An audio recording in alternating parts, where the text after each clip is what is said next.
everyone. Welcome all. We're about ready to get going with our informal session. Patrick?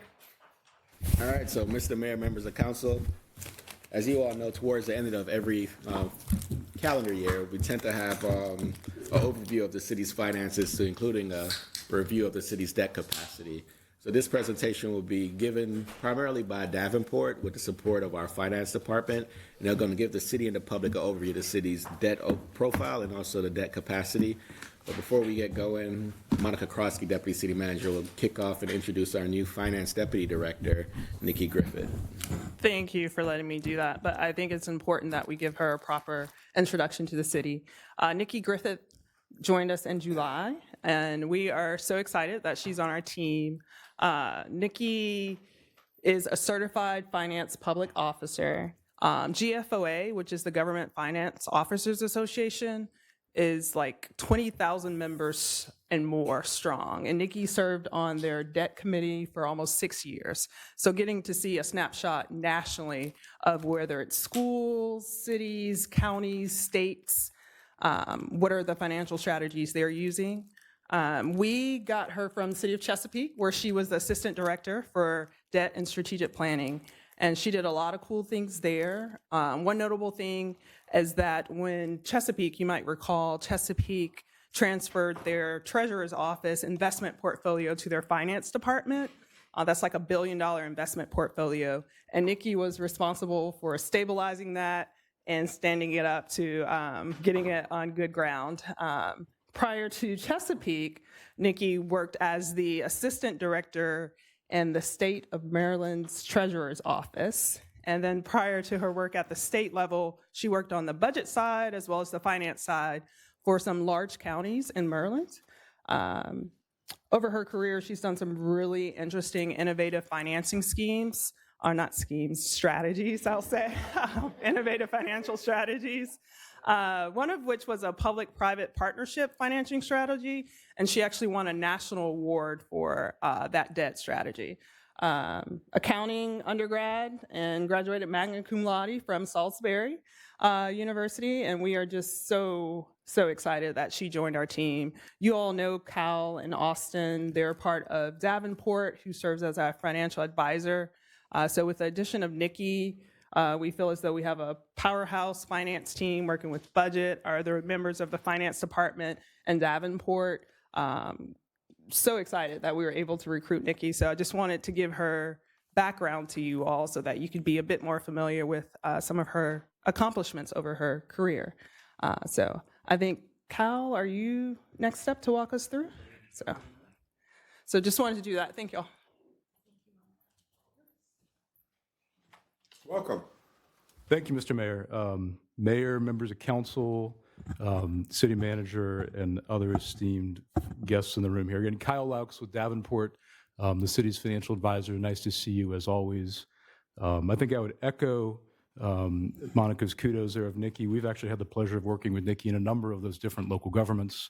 And I believe, don't quote me exactly on this, they're all AAA rated. And so as we go into our financial review of the city, which we always appreciate doing for the mayor and council and the public, that AAA experience is something that is unique. It's very, very valuable, and certainly Nikki brings that to the table. And we're excited also, again, as your outside advisor, to have her here. So what we have up on the screen, as the manager mentioned, is what we call the financial state of the city. We do this, again, about this time of the calendar year. It's that time of year where you're wrapping up the audit for last fiscal year. That'll be done very soon, as we understand. Really thinking about planning and strategizing for obviously your next budget year, which will be FY27, under the leadership, obviously, of the manager in your budget office, and then obviously in the middle of this fiscal year. So we like to come at this time and just give you, again, that update as you go into that planning process. On page 1 here, in terms of the introduction, again, just a quick overview in terms of Davenport, headquartered in Virginia, have for 160 some years. Importantly, as your advisor, we just like to give this as a little bit of a maybe a reminder, so to speak. We're not here to lend any money. We're not here to do anything other than sit on the same side of the table as you, advising you as a city council, mayor, so forth and so on, in these planning processes. through your budget, through your CIP, and ultimately, when it comes time to borrow money, which we'll talk about at the end of the presentation, how you go about that in the best possible manner. And so we just note that on this page here in terms of the introduction. We'll start really on page 2 in terms of what we call here the credit rating overview. So you in Virginia Beach enjoy the highest possible credit ratings that any city or local government can achieve. And so that is a critical portion of your overall financial management. We're going to talk about how you get to that level, but certainly you as a city are in rarefied air. Part of our job working with your senior staff is to help make sure we maintain and maximize those AAA credit ratings. The rating agencies, you see them in the middle of the page there, Moody's, S&P, which is really short for Standard & Poor's, and Fitch Ratings. You see the various categories there. They use a little bit different numbering and systems, but basically they are all at AAA, and those were recently affirmed within the last year or thereabouts. So on the next couple pages, we'll give you some commentary from the rating agencies. And so certainly you've got an excellent staff. We appreciate being here. But these rating agencies provide very good detailed reports that will walk through some of the highlights. We think it's important to give you some of that information. Again, as you go into your budget process and your planning process, what is important to these rating agencies when they are affirming those AAA credit ratings. So on page 3, we'll go rating by rating. I won't read this word for word. All these reports are public and available in that way. But we'll start with Moody's. Moody's tends to be the oldest of the 3 of those national credit rating agencies, and so we tend to start with them in terms of their overview. We put in the box here a couple different boxes, credit strengths and credit challenges. And so something that these rating agencies do, especially within the last 10 or so years, is give us some specifics in terms of what they view as relative strengths of the city and relative challenges. Obviously, at AAA, our strengths far outnumber our challenges, but they give us both sides of the equation, again, so we can see the full picture. So what do they say there in terms of credit strengths? They talk about a sizable and diverse local economy. So you obviously are a very large city, both in land area and population. Your economy is large and diverse. That is something that there's a big positive in the eyes of the rating agencies.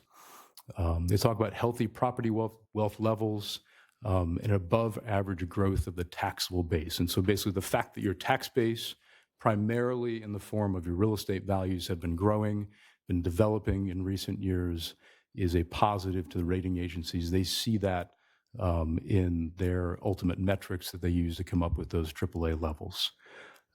Third bullet point there, they talk about comprehensive financial policies and conservative budgeting practices. And so in all of the things that the rating agencies look at, the hardest to quantify is typically the management practices.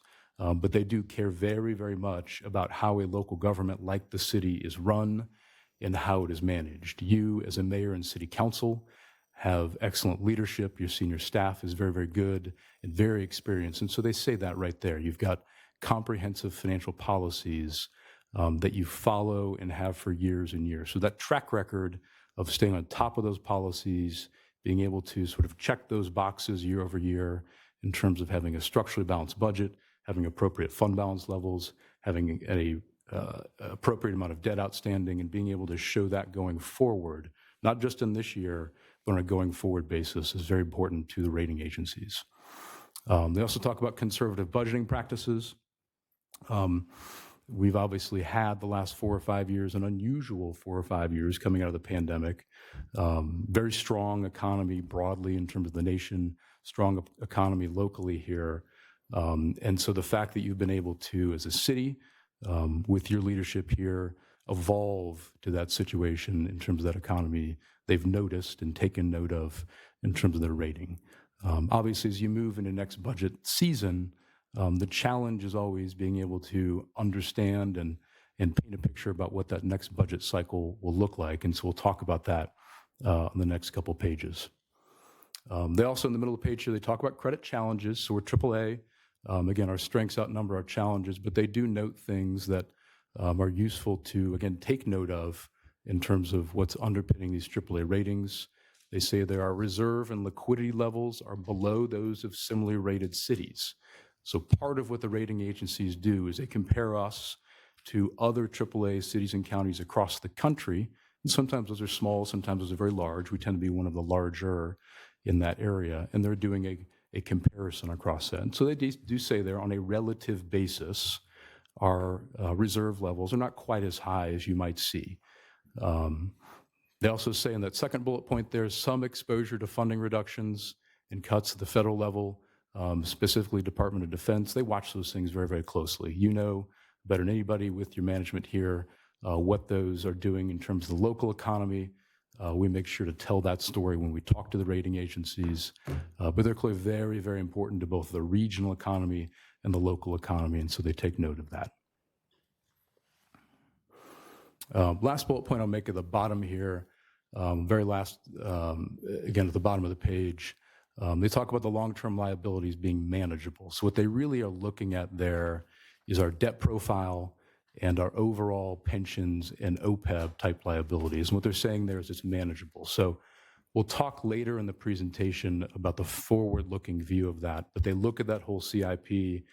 You show as a city to the rating agencies where we think we're going over the next 5 years in terms of debt issuance.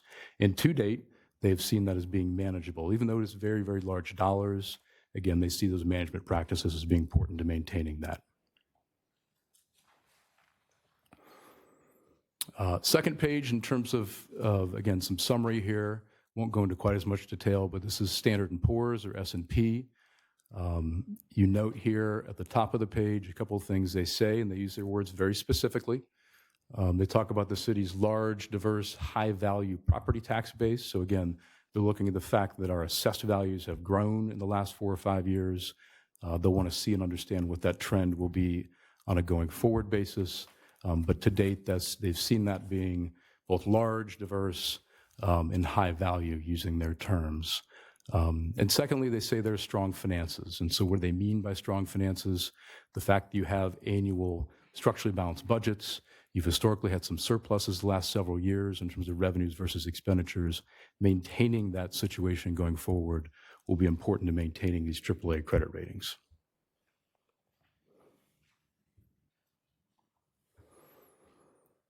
The third rating agency, again, that we have in terms of that AAA is Fitch Ratings. They have a little bit different take in terms of how they describe things, but again, we're at AAA and we expect it to continue to be there. And so you see the words that they use there on the page. They talk about historically strong operating performance. And again, what they mean there is making sure that our revenues are keeping pace with our expenditures. They see that in the audit, but they also want to see and understand in a budget process, are you as a city making sure that your revenues are keeping pace with expenditures? Something we have seen in our, call it service territory, we tend to operate nationally, but a lot in the Mid-Atlantic region, is we've had this very good 4 or 5 years, clearly, in terms of the overall economy and revenue growth. But we have seen last couple of years, clearly expenditures, be it inflation or whatever other factors, have pushed that expenditure base sort of cost of doing business up. And so the challenge going forward will be for you as a city and your peers and neighbors, making sure that those recurring revenues continue to keep pace with the recurring expenditures. And so you've done that historically, and that's something that the tailwinds of the economy the last several years have been very helpful to. You as a council have been very responsible that way.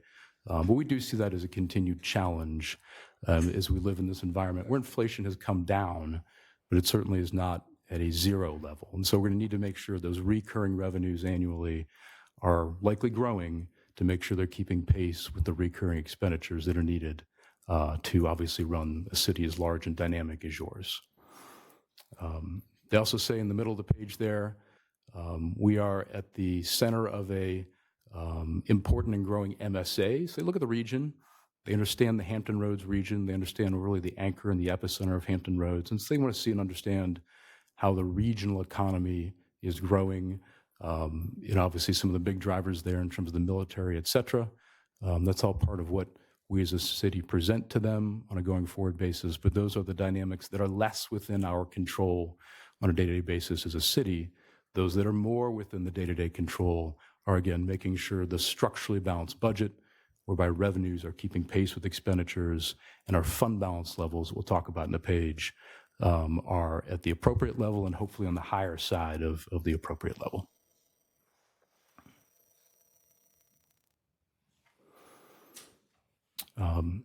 So in summary, on a little bit of the financial management side, we'll shift gears a bit just to give you, from our perspective at least, a history. You're going to get your FY25 audit here in the very near future. But again, with the rating agencies and outside, we'll see in terms of some of those takeaways. I'll point here to the middle 2 bullet points on the page, whereby your revenues on average, not every year, but on average, have been growing at about 5% on an annual basis. And so they've been clipping along, whether that be natural growth or some different changes within the budget. They've been growing on average about 5% a year. The second bullet point, really third bullet point of the page there, expenditures over that same time period have been growing about 4.7%. So technically, revenue growth has been greater than expenditure growth. That's what you want. There's a pretty small margin there in terms of the growth in the two. So it's basically a balanced budget. They've been keeping pace with each other, plus or minus. And so again, the challenge going forward is making sure that situation continues, whereby the revenue growth keeps pace with those expenditures, and thus you have a structurally balanced budget, and you're maintaining, if not maybe growing a little bit, your reserves and fund balances. On that topic of reserves and fund balances, the fourth bullet point of the page there, we'll talk about on the next page, is the unassigned fund balance. And so when these rating agencies are looking at the city and your credit ratings, or look at all kinds of different things, but one of the single most important things they'll look at from a financial standpoint is your unassigned fund balance level. You as a city have a policy to make sure you've got a minimum amount of that. You also have a little bit higher target level. We'll show you the next page what that looks like. But if there's one single financial measurement or metric that the rating agencies are looking at on an annual basis, is what is that unassigned fund balance level, and how is that trending, and how does that compare to your policy? And so to that end, on page 7, this is that unassigned fund balance. And again, you've got the policy that you see on the graph at the bottom. If you're a visual person, you can see what that policy range has been historically.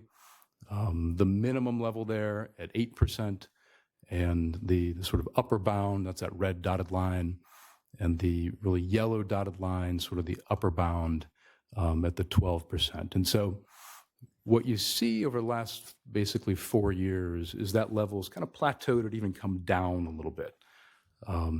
That is a factor because this particular policy is a ratio. It's not pure dollars. It's a ratio that says how many dollars do we have in the unassigned fund balance relative to the size of the budget.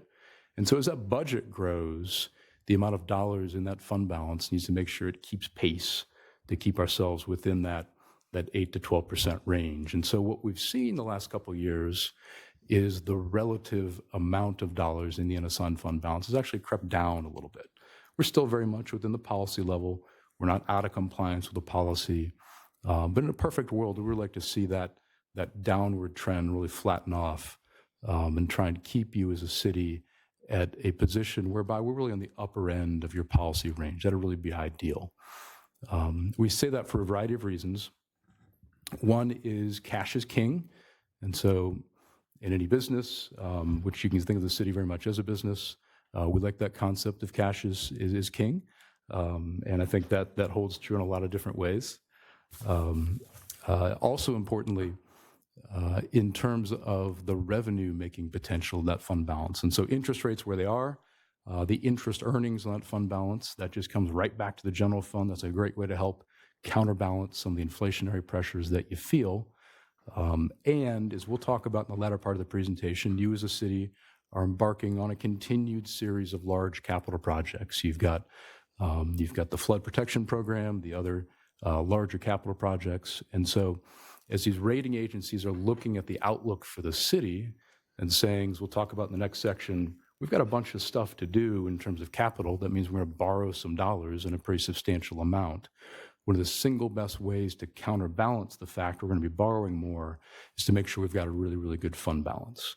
And so we make that point here. You're very much in compliance with the policy, but in an ideal world, we'd like to see that be maintained at that level and not sort of going down at all in terms of the bars going forward.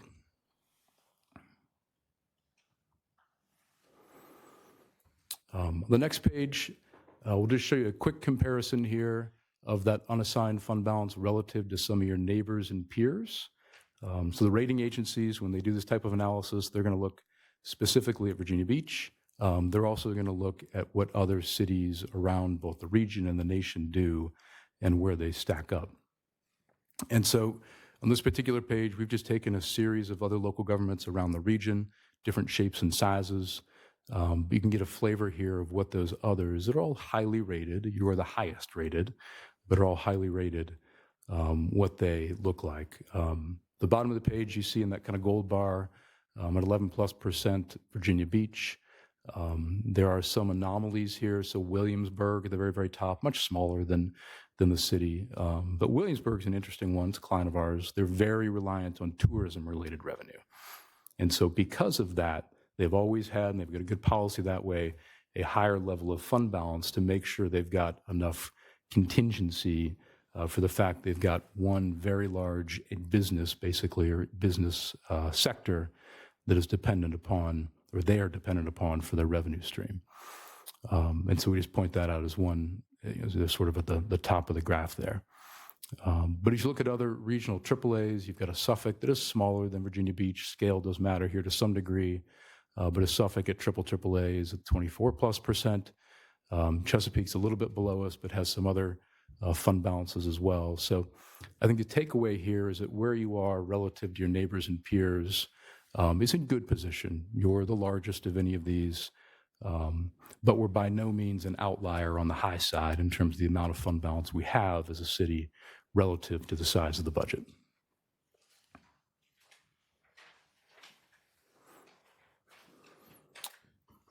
So with that, we'll talk a little bit about shifting gears, the debt side of the equation. Again, talked about the rating agencies, what matters, the finances and the fund balances being very, very important to them. As we get to page 9, we'll start to talk about what our debt profile looks like and what we expect that to sort of evolve to over the next several years in terms of future borrowings. As we start that on page 9, we'll just give you a picture here of what the tax-supported debt profile is. So this is purely the debt that is associated with our tax revenues. So that's general city, that's our schools, flood protection program is in here.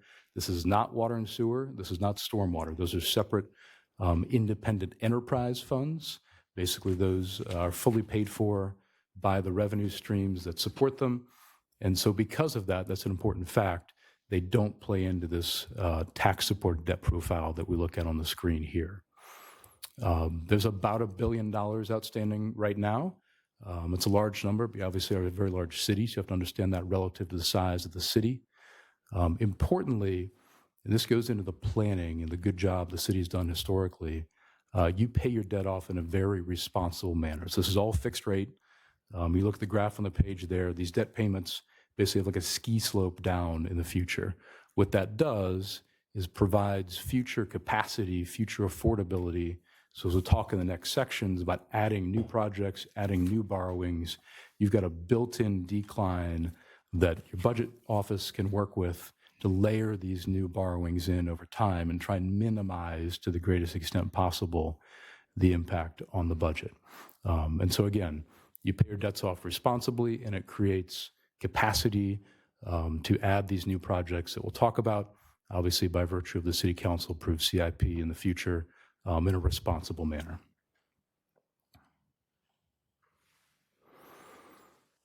On page 10, before we even get into the new borrowings that are likely to occur, plan to occur, we've mentioned how important the policies and planning are to the rating agencies, and you as a city have a series of financial policies that have been in place for a long, long time that help to govern how much is borrowed and for what, and they do that via a variety of policies on the screen there.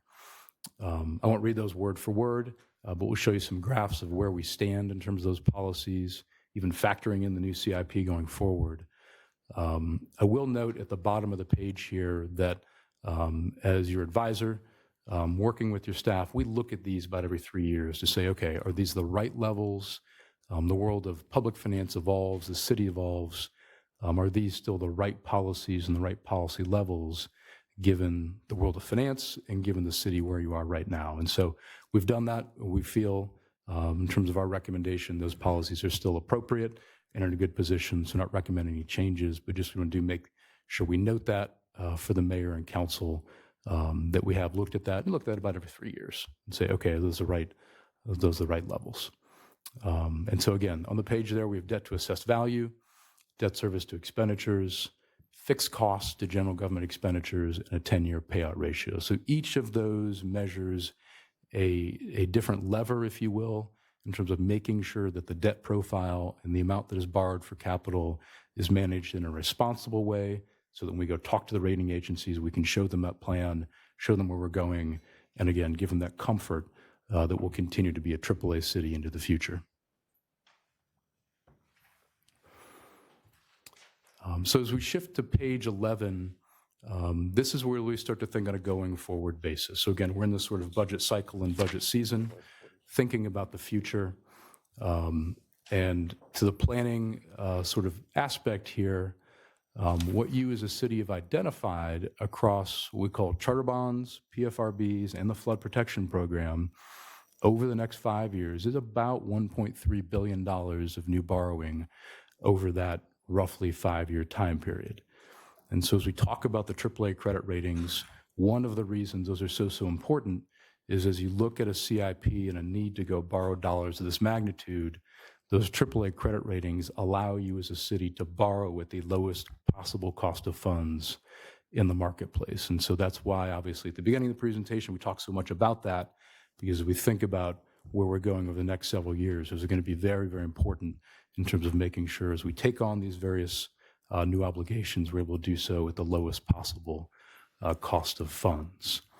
One point we'll make here, the top left of that chart there, under charter bonds at roughly $162 million, we are planning as a city to move forward with those in the very near term. So we've got a time schedule at the back of the presentation. We'll talk through the rest of the sort of planned issuances here. They're very much methodical. We see they're about every other year for the different types of bond issues.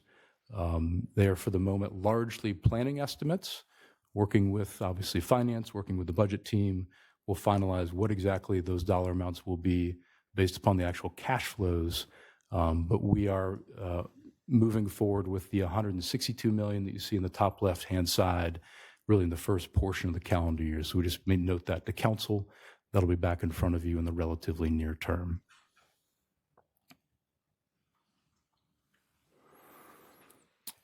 So the next couple pages will just give you a visual. We've talked about these policies, talked about how important they are. What we're really doing on these next couple pages is layering in this roughly $1.3 billion that is planned to be issued in various installments, not all at once, but it's in various installments over the next 5 years, and measuring that relative to these policies that you have. So we'll start on the left-hand side, debt versus assessed value. You can see where your policy level is in the red line there. As we stack up those various bar charts using what are hopefully conservative assumptions, you can see that we have a very solid level of capacity relative to that debt versus assessed value policy. So we're in good shape there. On the right-hand side, debt service versus the budget. That's really a measurement of how many pennies out of every dollar in the budget are going to make a debt service payment.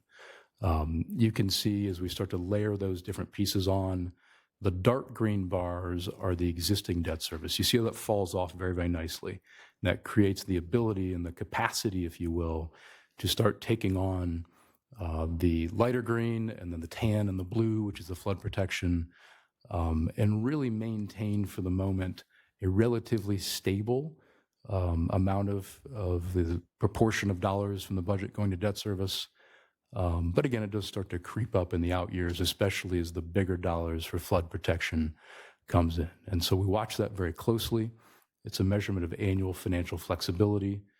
And you are in good shape relative to that policy. We need to watch that very, very closely on a going forward basis. The other two policies we'll point out, again, in the graphical form here. Left-hand side, fixed cost ratio. This is really taking a similar concept to debt service to expenditures, but broadening it a bit and taking into account pensions and other fixed cost payments that you have as a city. That's a little bit closer in terms of relative to that ratio. We're going to watch that very closely as that's important to the rating agencies.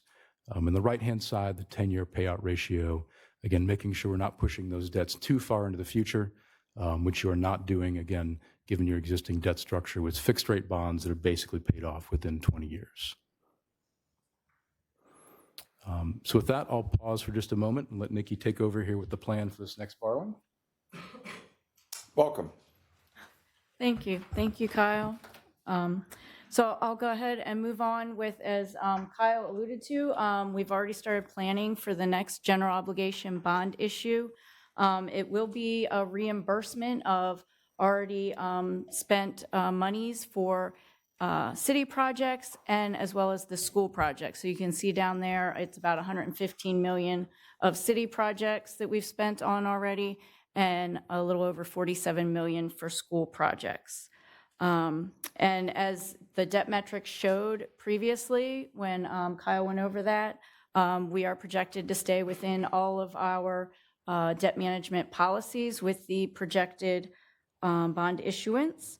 And we will continue with our historical practice of financing them over 20 years at level principal. So we stick with that, paying off the principal as soon as possible. And we've already coordinated with the budget office to make sure that all of these additional debt service payments are included in the budget planning.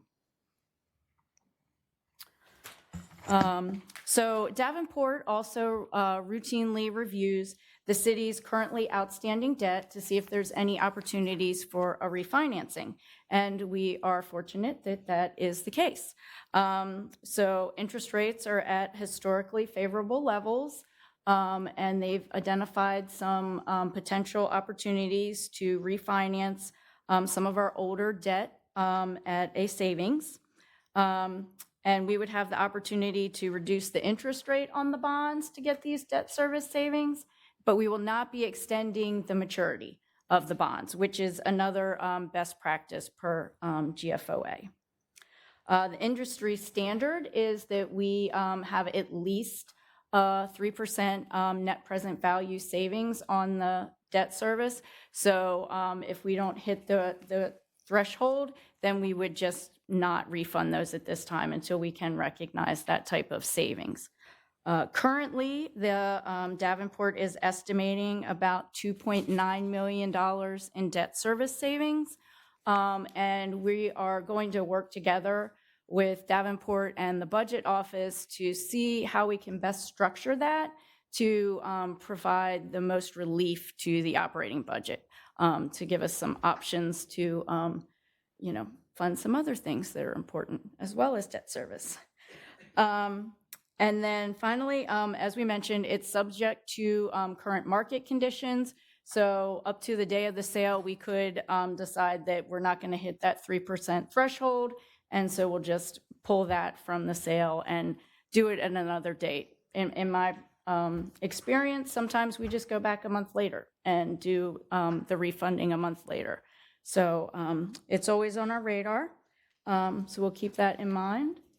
And now I'll hand it back over to Kyle for our concluding comments. Thank you, Nick. Back over here. Welcome back. Thank you, sir. Good to see you again. Well, just a couple concluding observations, then we'll give you some next steps and obviously any questions, Mayor, Council, you have. But again, first takeaway there, the city's financial standing is very strong. And so Mayor, City Council, obviously at the helm of that, with your administration, manager, budget, and finance office, and the rating agency recognize that, as do we. Second bullet point there, you know and recognize, we know and recognize you're taking on what we call a generational amount of capital projects. And so understanding this planning process, knowing how important it is that the recurring revenues, again, are keeping pace with recurring expenditures, helps to make sure that that structural balance remains in the budget as you're taking on these very large and important, again, what we call, maybe our term, generational capital projects. Third bullet point there, you have debt capacity in terms of, as we thought about those graphs a couple pages ago, you take the bars and look at those relative to the red lines, you've got capacity, and that's what we call capacity in terms of the debt side of the equation. What is arguably more important than capacity is really the affordability side of it. And so that, again, gets to the concept of the operating budget, working with your budget team and making sure, as Nikki just mentioned, obviously already coordinated with this next borrowing to make sure those payments are budgeted into on a going forward basis. And so that affordability side of things is arguably more difficult in fairness than the capacity, meaning those ratios we're looking at. And that's obviously the season you're going into right now to make sure those revenues, again, are keeping pace with the need to cover both operations and capital. And as we look at all of that, again, we'll continue to watch and evaluate, and we always appreciate being able to be here with you, Mayor and Council. Last page, and then again, any questions, Mayor and Council, you have. But our next steps, really here this afternoon, I guess, maybe afternoon, evening, as it kind of bleeds from one to the other. But the balance of the calendar year, really working closely with your senior staff here to get a number of these events teed up for the early part of calendar year 2026. It'll be here very quickly. January 6th on your agenda will be a authorization for this upcoming borrowing that both Nikki and I have mentioned a couple times. So again, it's all been planned for within your budget. It'll come before council on January 6th. Balance of January, you always be working very hard with your senior staff here in terms of your winter retreat. In terms of the timing of the bond issue, that'll be in the what we call February-March timeframe. So the last action of council will be in January, and then over the balance of January into February into March, we'll go through the process of updating the rating agencies, presenting the current state of the city, and then ultimately selling the bonds competitively in the marketplace in the February to March timeframe, and that'll be when the interest rate is locked in. And again, hopefully also when we're able to save some dollars via that refinancing that Nikki mentioned. And then lastly, during the spring, obviously with the leadership of your manager, budget and finance, any other analysis that needs to be done among these important variables, we're always able to do that. And so with that, Mayor and Council, that's what we have for you this afternoon. I'll pause there. Any questions or anything else you'd like to elaborate on? Stacy. Great presentation, very clear, very understandable. Page 7 for a second. Mm-hmm.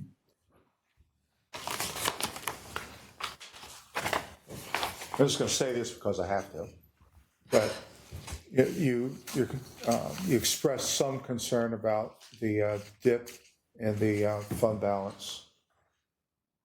We've had good, strong revenue growth over the last several years, but our spending has outpaced, the rate of spending has outpaced the rate of increase in the revenues.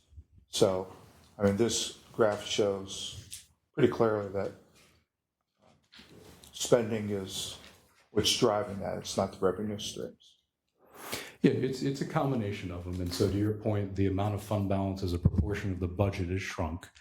The prior slides, though, which you also notice, is that your natural revenue growth has been about that 5% level versus the expenditure growth about 4.7. And so on a recurring basis, you've been pretty well in balance. But it's really a question of making sure that the corpus of those dollars and the unassigned is able to keep pace with the size of the budget. Okay, Josh. Thank you very much for the report. I enjoy, I've learned a lot over the last several years, and consistently amazed by our budget staff and what they're able to do. A couple of questions for you. The first one is slide 5.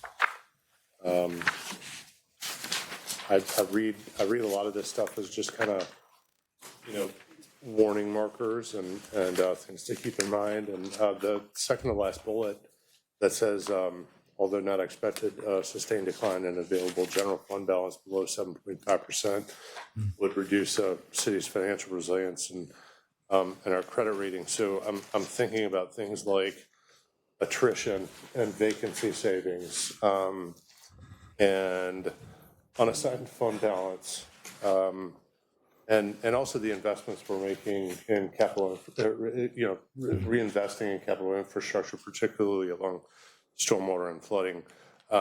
So I know a lot of times, I mean, when we have emergencies or exigent circumstances that we use these as budgeting tools. I was hoping that you might be able to kind of explain a little bit about how important that is, not just to our credit rating, but also our cost of borrowing money. And I've got one follow-up question for you after that. Yeah, well, in terms of Councilman, I think, and correct me if I'm wrong, I think where you're pointing out there is that unassigned fund balance is just one of those very critical measures and markers for the rating agency in terms of the overall financial flexibility of the city. And so a lot of their assessment of it comes down to what flexibility do you have to weather a storm, whether literal and figurative, literal or figurative, knowing that we're here on the coast. And so things like vacancy savings, attrition, so forth and so on, what they're really going to care about in the fund balance is that one of those primary markers is what's your financial flexibility? What is your ability to weather, again, what may be a slowdown in the economy? What is your ability to weather something that, as you think about the economy, we're by no means, financial prognosticators or economic prognosticators, but what's your ability to weather something that doesn't grow at the same pace it has the last 4 or 5 years? And so I think the flexibility side of it and thinking about it in terms of the budget, where are your levers that you as a council can pull when you end up getting a surprise? Because that's just the way, it's the way the world works. You set your budget effectively as of July 1st, and you've got 365 days to kind of work through that. So I think if it's helpful to take away maybe one concept from there and the importance of it all, and your point about how important these AAA ratings are to making sure it's as affordable as possible, it's really making sure you've got good flexibility in terms of finances, clearly with the fund balance, and also making sure they get structural balance within the budget. Well, and I appreciate you saying when the storm comes, because it's not just a coastal storm, because I remember, 3 years ago almost, we had a tornado that, we don't typically have those here, but it was absolutely destructive. Mm-hmm. I believe we relied upon, unassigned fund balance or some other kind of flexible measure and to be able to respond to that appropriately. So I wanted to throw that out there, but to your point, it was actually the vacancy savings, right? So I think with how the city currently budgets for personnel, it allows for the council to be able to pivot towards using things like vacancy saving in lieu of going into the unassigned fund balance, which reduces the amount of money that we have to kind of meet that debt matrix. So it goes back to the conservative budgeting principles that the rating agencies like to point out that the city has. The conservative budgeting principles that also get us within 2% every year of our ginormous operating budget, which I think our budget staff needs to be commended for, and I know they are. But my other question is relative to schools and some of their capital needs, and putting that in the big picture and layering that in with our citywide needs and some of the recent conversations that we've had around the rising cost of healthcare. I want to make sure that our schools are coordinating with you and with the city side of the house when we're making these long-term projections and what our asset replacement schedules are and capital reinvestment needs are, so that we don't get into a place where we diverge.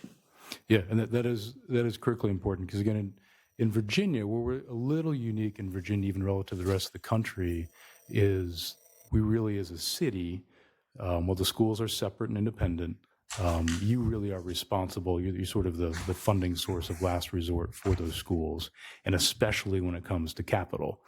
And so the concept of having to borrow for schools, which is different in other states. If you go to Ohio, the school district is separate. They've got their own taxing power. They can go borrow for their own capital needs entirely independent. In Virginia, we don't have that. We've got in a situation whereby the city, or in some places, obviously the county, is responsible ultimately for the borrowing for the school capital projects. And so to your point, is absolutely critical because it's such a large portion of your CIP, such a large portion of the capital that needs to be updated and maintained and enhanced and all those different things. And so that has been happening historically, and it'll continue to be very, very important, especially as you think about having to do all the things you as a city need to do, including flood, including schools, including your other general infrastructure. So I think it's a very important point, and one that is critical to that planning process in terms of what can be done responsibly within the various parameters that you have. Rosemary? Well, I just want to say, any city would be thrilled to have gotten a report like the one we got today. You know, with our AAA bond rating and all the agencies, and it's not always been so. I mean, I remember, and Barbara does too, that we didn't have this AAA bond rating, and once we achieved it, we have wanted to hang on to it because it's so important, and it saves the taxpayers a lot of money, but it's also good budgeting and good financing, and we owe a lot to our staff who has helped guide us and get us to the right place, and we're so grateful to you and to wisdom of the councils over the years to get that AAA bond rating and to have such a good report. And we really appreciate Davenport coming and sharing this with us, and I think it's a great way to end the year. Hey, Worth? Thank you, Mayor. And I want to agree. I want to commend the Davenport team for working with our senior staff. Nikki Griffith, welcome and congratulations. And everyone here, staff, should be commended for this report. It's a very good report. So case in point, if you could comment, Kyle, on our flood protection program went from $567 million to over $1.5 million.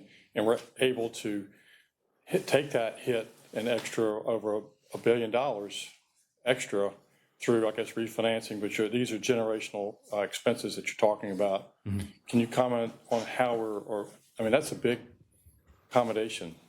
It's very, very large, and it's. I mean, there's no better example of a generational investment that a city has to make than what you're doing in terms of flood. And I think it really goes to your ability to think long term.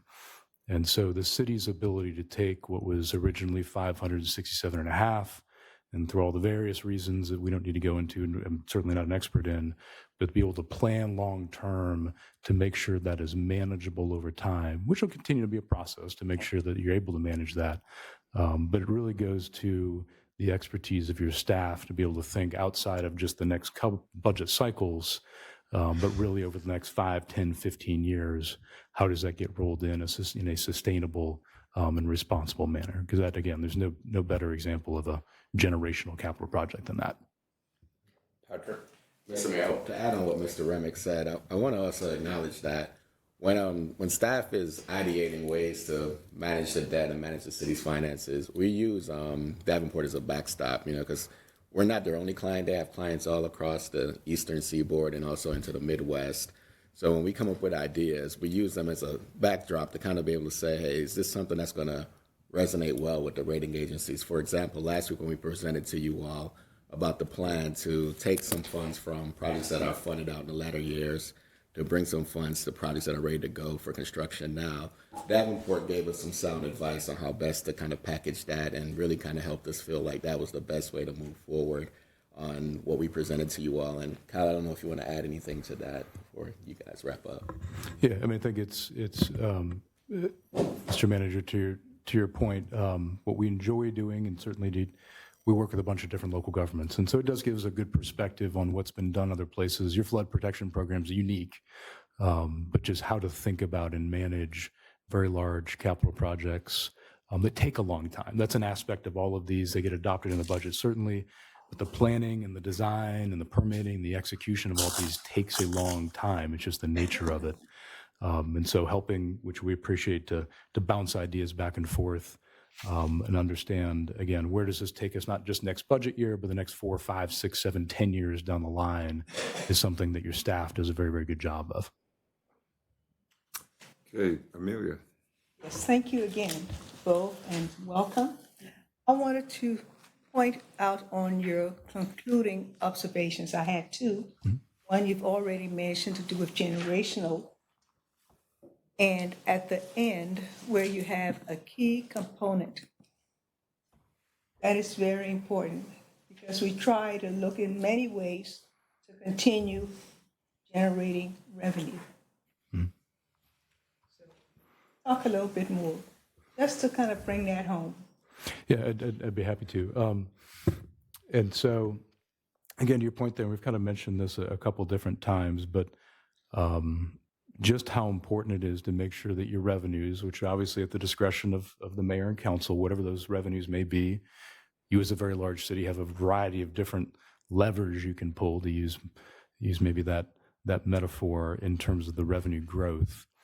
But I think what we've really seen in all the places that we work, every place is unique, but this dynamic whereby the very fast revenue growth that we had coming out of the pandemic created a nice gap relative to the expenditures for a couple years, but that has narrowed.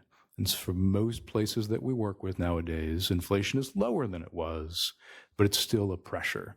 And so we do see it being very important to make sure that in whatever revenue sources you have, whether it be property taxes or other types of fees and charges, that those are keeping pace with inflation on an annual basis. Because again, it's just a fact of life.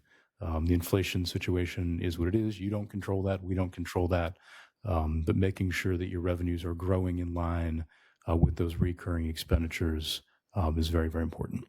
Yes, thank you, because I still credit the mayor on, during that pandemic, where he went to war about getting the beaches open. Because that is a strong revenue, and he made that point. Thank you. Thank you. Thank you. Anybody else?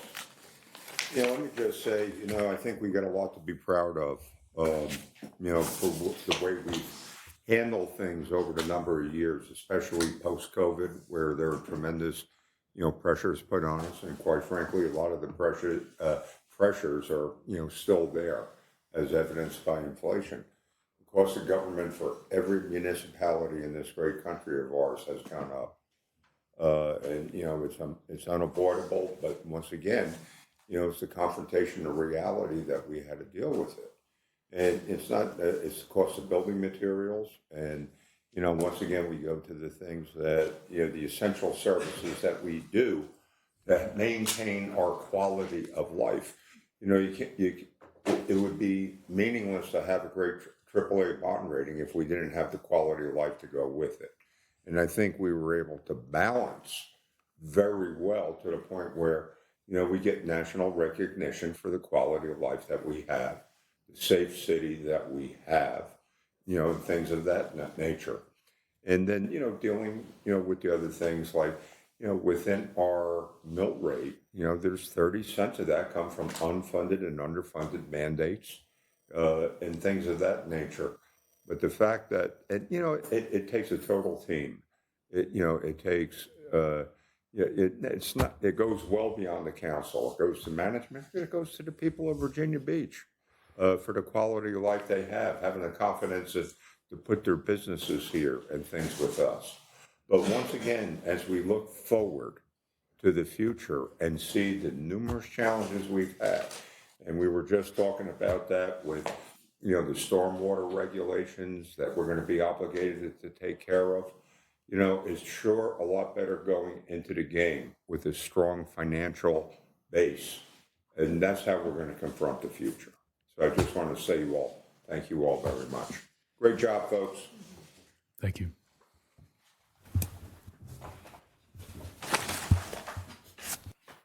Okay, Parks and Rec. Yeah. Yes, sir. All right. So, Mr. Mayor, members of council.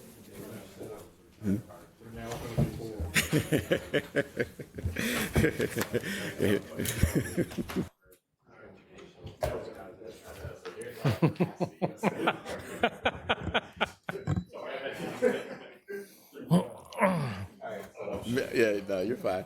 So, Mr. Mayor, members of council, at this time, the Parks and Recreation Director, Michael Kirschman, is going to present to council a presentation that we presented to council probably a year and a half ago, but albeit when we did that presentation, we didn't have some additional council members. And this item came to you all, I think, a couple weeks ago from your planning commission with a recommendation to adopt as part of the comprehensive plan. Director Kirschman is going to go over the Parks Needs Assessment to kind of refresh the council and the public about the strategy and the plan, and also to kind of reiterate that what council approves here is not appropriating any funds or tying the city to any kind of financial requirements associated with what's proposed in the plan. So, Michael, the floor is yours. Great, thank you, Manager Haney. That was a perfect lead-in. Again, Michael Kirschman, Parks and Recreation Director. I'm happy to be back to talk about the updated Parks Needs Assessment and Development Strategy, which is really our master plan for the park system moving forward. For a little historical context, the department originally developed our outdoors plan in 1994. It was updated in 2000, 2008, and again in 2016. The goals of that plan emphasized improving connectivity through bikeways and trails, which remain a top priority for the department, and providing a park within a 10-minute walk time of all residents, which is a fairly standard goal amongst progressive park systems across the nation. The newly updated 2024 plan is a continuation of those planning efforts and really contains a lot more nuts and bolts on how to get there and an overall assessment of the park system. So a couple things. One of the things we want to do is we want to look at changing recreational trends, changing landscapes, the desire to view our park system through a more equitable lens. We really wanted the goal to have external experts evaluate our entire park system, and all of those goals came together in our updated master plan. If you recall, back in 2020, we'd completed a vision for the rec centers. That modernization plan provided staff with the vision, the overall needs, and estimated costs for ensuring our rec centers remain viable well into the future. Similarly, we are in need of a similar type of study for the park system, its overall needs, costs, and strategies for moving the park system forward. We retained a highly qualified team of national consultants, and we began this process in 2021. Following extensive public input and internal analysis of the park system, the plan was presented, as Patrick said, to City Council in April of 2024. That presentation was a lot longer than what I'm going to do. I'm going to give you the 30,000-foot view of their presentation. So it was a lot longer, dove into more details, but I'll give you a quick recap. As Manager Duhaney mentioned, I'll tell you what the plan is and what it is not. In essence, the plan is an outside objective review of our parks, provides recommendations for some various changes. Some of those are either even minor internal changes. I'll show you one of those in the presentation. And makes recommendations for prioritizing future parks and future park improvements based on resident input for when and if funding ever becomes available to do so. It provides an overview of the needs of the park system, the associated costs associated with each of those, and it ranges from addressing deferred maintenance backlogs for existing parks to the opportunities to serve new residents in currently underserved neighborhoods that have no parks. It provides guidance and data on where and what kind of investments to make for the greatest return on investment. However, this plan is not, you must do this, you must fund that. Like any master plan, it is simply a vision and helps to guide staff through the future. Approval of the plan in no way obligates the City Council to fund any of the recommendations and/or increase funding of the park system in any way.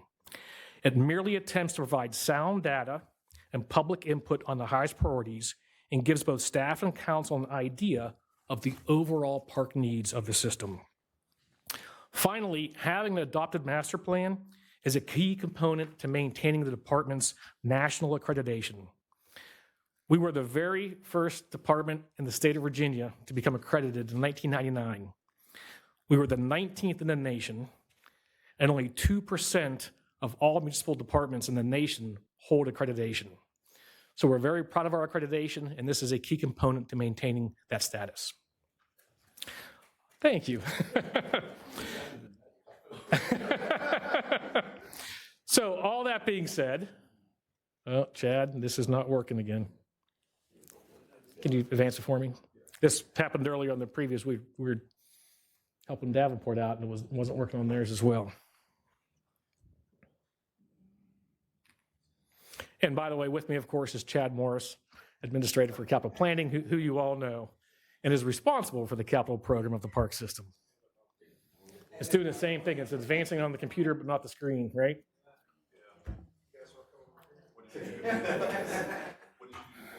I clicked it like 10 times on presentation to probably get out of that. Everybody has a paper copy, so. Yep. So if you want to just go to I'll just keep going. If you look on slide 3, the hard copy. So a really quick overview of the process that our consultants used. They dove into existing conditions. They looked at demographics. They actually went out and inspected our parks on a random basis. They reviewed our statistically valid household data that we get every 2 years. They looked at our levels of service. They look at national recreation trends. They combine all of that together to give you an overall snapshot of your level of services, your gaps, and your needs in your park system. One other thing we did with this Parks Master Plan, unlike any other past plan, is equity was a major consideration for this update. 4 measures of equity were identified early in the process, and most major park systems across the nation that are doing these plans are weaving equity into that. The 4 lenses of equity we looked at are environmental equity, access equity, design equity, and economic equity, and I'll touch on those a little bit more in a moment. So if we go to slide 5, which eventually we'll get it there on the screen. Nope. Not working. Another one of those equipment malfunctions.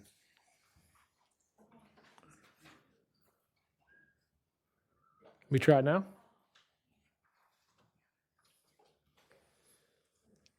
How many city staff does it take to...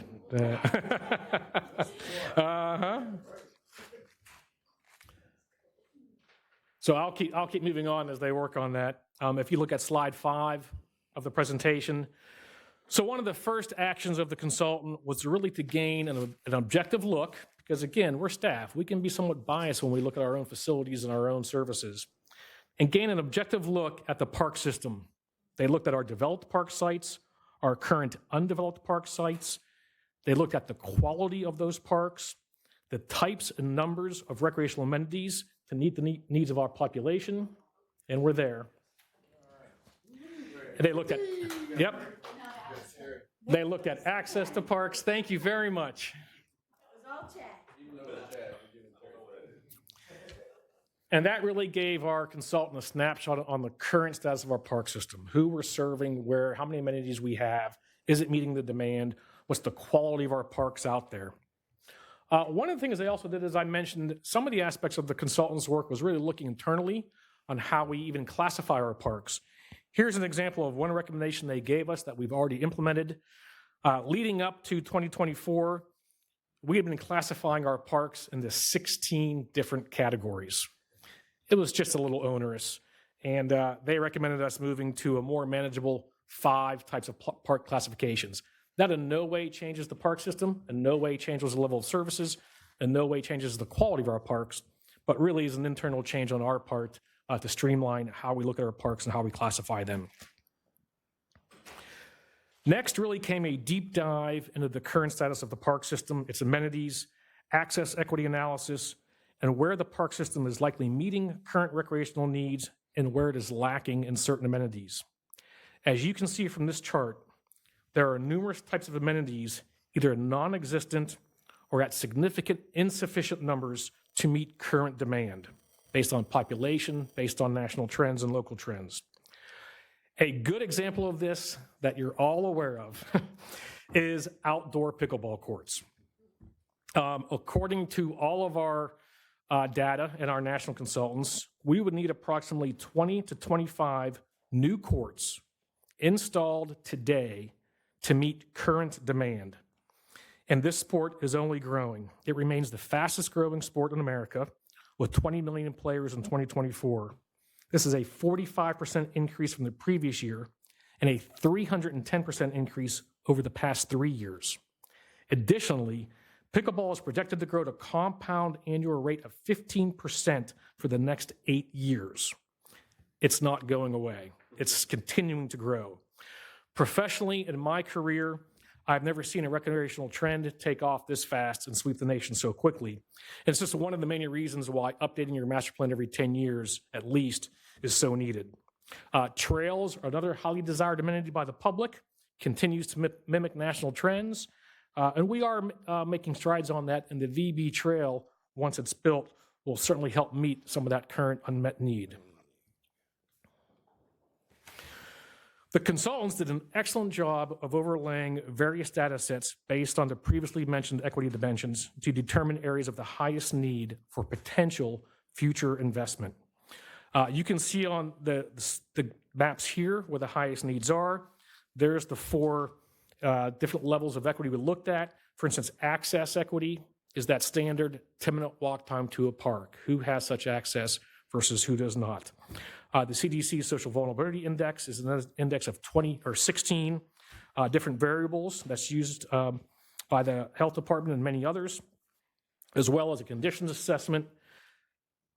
The consultant then took all this mapping and all this data and combines it into one composite, what we call a heat map, that can help us and aid us in terms of indicating where the highest needs are in our community for different types of recreational amenities. I will say that while this map gives us excellent information, it does not weigh in what I call real-world factors, such as land availability, cost, the types of amenities, the space that those amenities take.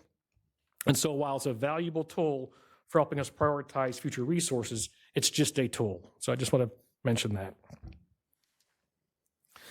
The 2024 master plan wraps up with a list of the top recommendations for the department and city to consider as we move into the future.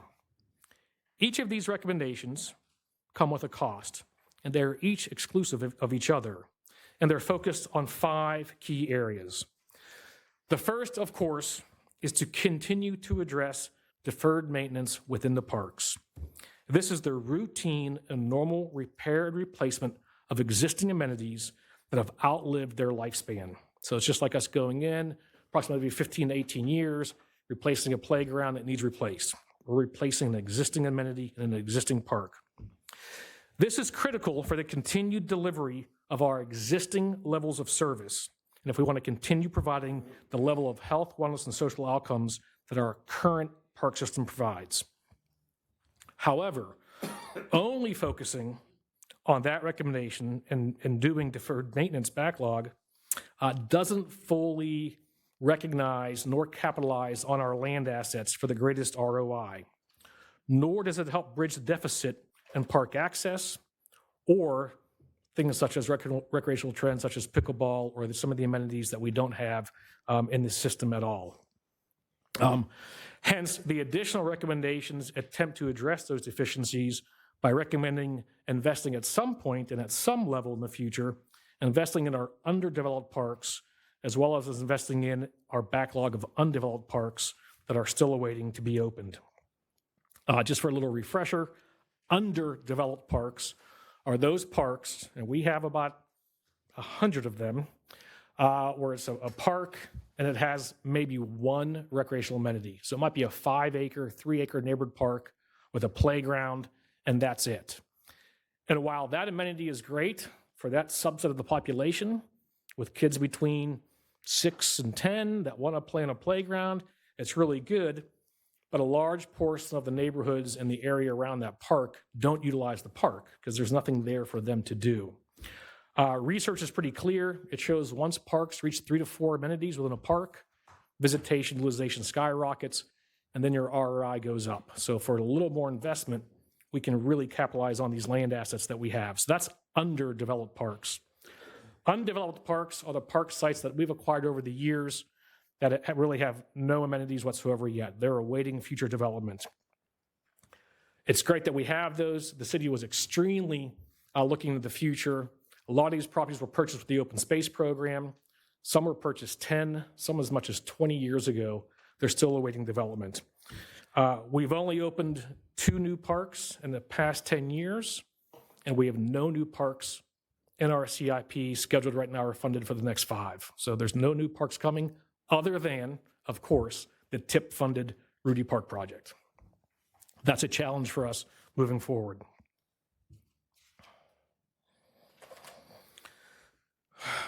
If and when the city can invest in some of these underdeveloped or undeveloped park sites, we do have a list prioritized. Now, I will say it should be noted that when this plan was completed, the consultant's recommendations were made as a snapshot in time.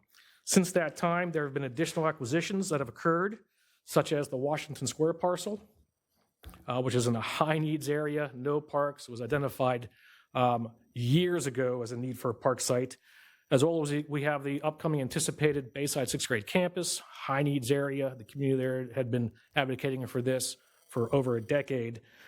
So both of those would be high-priority parks as well, but you can see here the list of current park sites that we believe would be the most strategic in future investments. There's also a need to acquire land. That's if it's even possible in some of these areas. Sometimes it's not. But there is the need for, in areas that have no parks, that we don't even have undeveloped park lands in these, if we ever want a park in these neighborhoods, we'd have to acquire the land to do so. This map tells us where we should go to look for that land if we wanted to have the greatest ROI on our acquisition dollars. We also look at water access. It's very important for us to provide water access. We're surrounded by oceans, bays, rivers, marshes. We've really come a long way. There's a little side note there in the bottom of the slide. We actually have 5 water access points right now under construction or design. 5 additional ones. So that's impressive. 2 of those were additional state funding that came to us after the pandemic. The historic Kempsville kayak launch is just about wrapped up, Chad, or almost wrapped. Is it wrapped up now? Not open yet, but construction is just about done.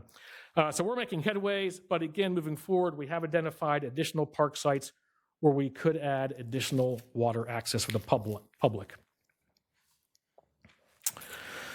So here's where real-life considerations play into any potential future decision-making on investments in the park system. It's a combination of all these factors: feasibility, costs, needs, city goals. They all play a role in any future master planning or funding. What's the entire cost of all these recommendations? A lot. But I will say, when you see this next slide, you need to put this in perspective. You heard Davenport talk about a city of our size. We have a large park system. Every park system has some level of deferred maintenance. Every park system has needs, just like schools, just like the stormwater.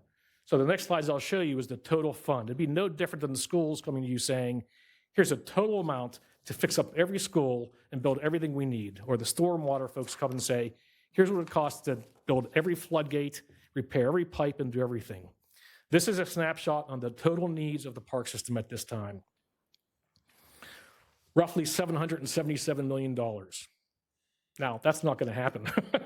But it gives us an idea of what we're looking at in terms of if and when the city ever wanted to get to reinvesting in underdeveloped parks, if the city ever wanted to get to investing in some of these undeveloped parks and getting them open for the public, what that would cost. What is the cost of our current life cycle replacement and our current deferred maintenance? It's all there.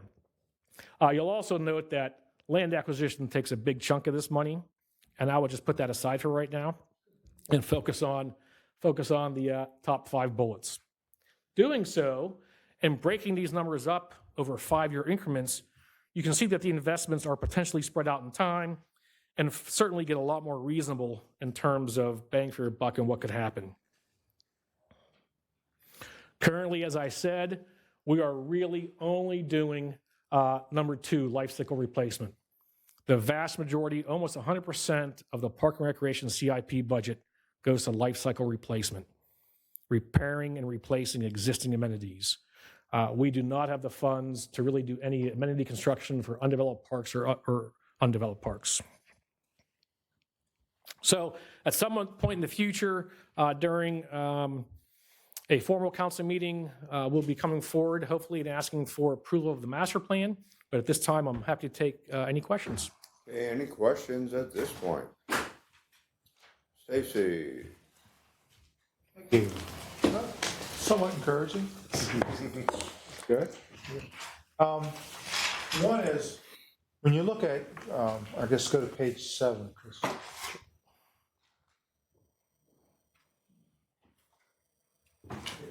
So I was looking at the needs where we have these shortfalls, and one of the items was trails. It shows us, severely lacking, especially, I guess, soft pack trails.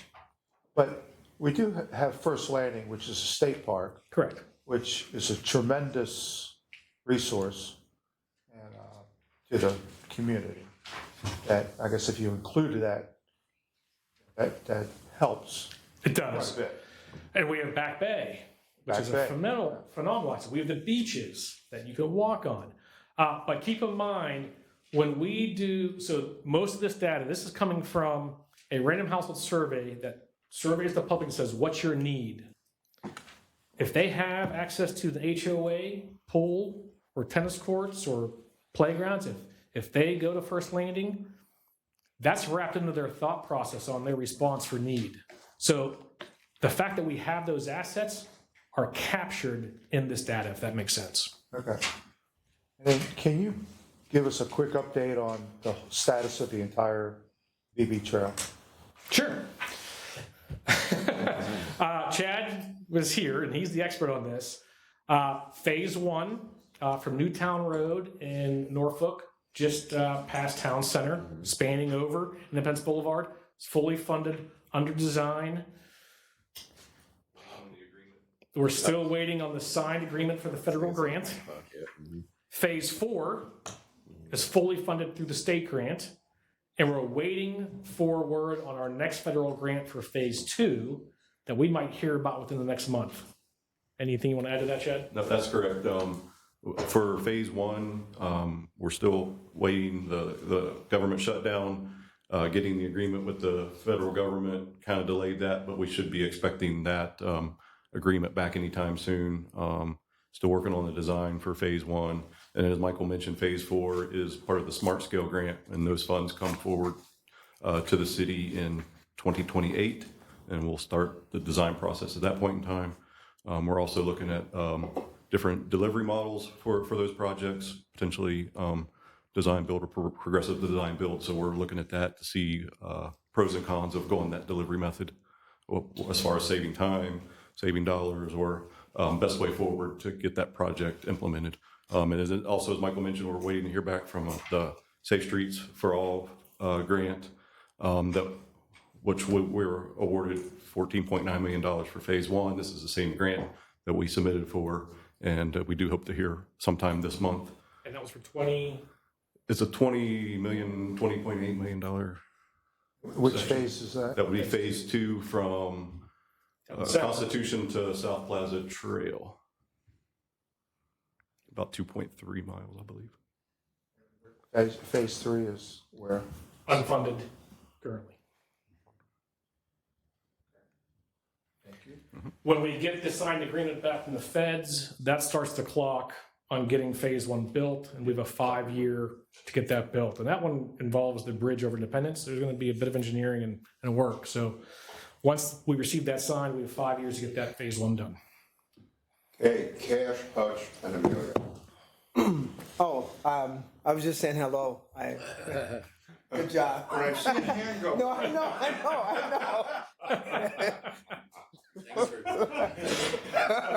Thanks for letting me follow you. Don't say hello, George.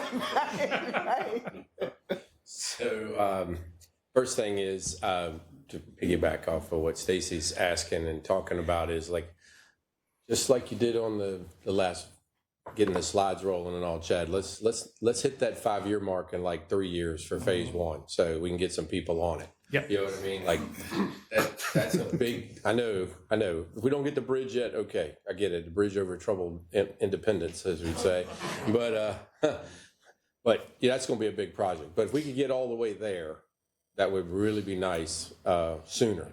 You know, I think it would be a lot for us. And I don't know, under promise, over deliver, you know, so hopefully that's where we are. More serious note, though, is District 4, 7, and 10, they're the red, you can see them, they're the red colors in there as far as that goes. And my question goes with the amount of money that I saw. I know you can't be on 2 slides at once, but it was like, it was 18 million or something like that to purchase. My question is is there land available in 4, 7, and 10 to bring them up? And is that a really expensive? You know what I mean? Is there some wiggle room there? It's a great question. I'll say 2 things. One is any map and any data set needs to be looked at as a tool in just one data set. For instance, Green Run is a master plan community, which is a massive subdivision in one of these districts that has all HOA parks. And so we show a park gap. There's really not a park gap there because we wouldn't buy land because they have multiple HOA parks for their area in there. And so you got to take that real world consideration and the fact with the note. But I will say, is there land available for parks needs? Probably, but it's probably few and far between, likely expensive. And we actually have plans to potentially go out and get a consultant to look parcel by parcel across the city to what really is the potential there to help us plan for some of these areas that okay, could be very... just a little bit of a follow-up to give a push for this as well is with our park in District 1 between Indian River and Providence there. I think we've called it Woodstock. There's like 2 or 3 different names we call it over there. But anyway, people show up that are close. You know what I mean? Is yeah, we've got some wonderful big parks and some big areas that we can go to. But folks that want to walk on a Monday, Tuesday, Wednesday morning, Yep. they're not looking to go very far, and they That's don't correct. need a 10-mile track. You know, just something that's a half a mile. Yep. You know, that they can make a few laps. So. Yep. I know I'm preaching to the choir, but I'm just saying, as far as I think that's an important area to look at, you know, especially if we could string a couple things together, that would be even better. So, Yep. and to put a plug in for Councilman Bellucci, just not here. Let's not forget doing some connection with Mount Trashmore. Anytime we can do that, I think would be a big deal. Okay, thank you. Let's go Amelia and then Stacy. First of all, I want to thank you for the presentation. You remember several years ago, we started mentioning pickleball. It's just growing all over the place. So that's interesting you brought that up. But looking at one area, you basically touch Bayside 6. What's going on with that area, would you say? Because we're looking at down the road to have intergenerational park in that area. Can you speak to that for a minute? Sure. I don't know if Patrick wanted to, but of course, City Council has already approved the transfer of that property to the city for a future park. There are some steps that need to happen. They need to demolish the building, get it down the grade. We're actually talking to them right now. There's an agreement being worked out. I believe they're going to use the reversion funds to do that. Then it needs subdivided. Kind of the plat needs subdivided. Once that happens, it'll come to City Council for formal. I believe you'll take another step to formally accept that property. Then that will be a nice sized property. That'll be a community sized piece of property that can serve both as a neighborhood park and community park with some larger amenities. And then that would go into our undeveloped inventory of park sites across the city. Okay. And on another, to do with the trail, we're praying, because that comes right through Newtown, all the way along Independence and so forth, all the way along Taylor. So that's a lot for District 4. If I could say one more thing about the Bayside campus, one of the things our master plan consultant recommends is if and when we can find additional investments to build and open new parks, they recommend and we concur, where possible, not every area of the city it's possible, but where possible, focusing on community-sized parks. While they're more expensive to build, the bang for the buck, the usage is tremendously when compared to smaller neighborhood parks. And only community-sized parks can get us the amenities that are most in demand: dog parks, athletic fields, pickleball courts. These are the things that the public's kind of screaming for. They need to go in these bigger sites. And so for that reason and many others, when and if Bayside property comes to us, it would probably move up the list in terms of prioritization pretty quickly, just based on factors such as that. Because that's what our consultant recommends doing, is focusing on those larger properties to really get these amenities in that the public's needing. Thank you. Okay, Stacy, and then Josh, and then Jennifer. Slide 7?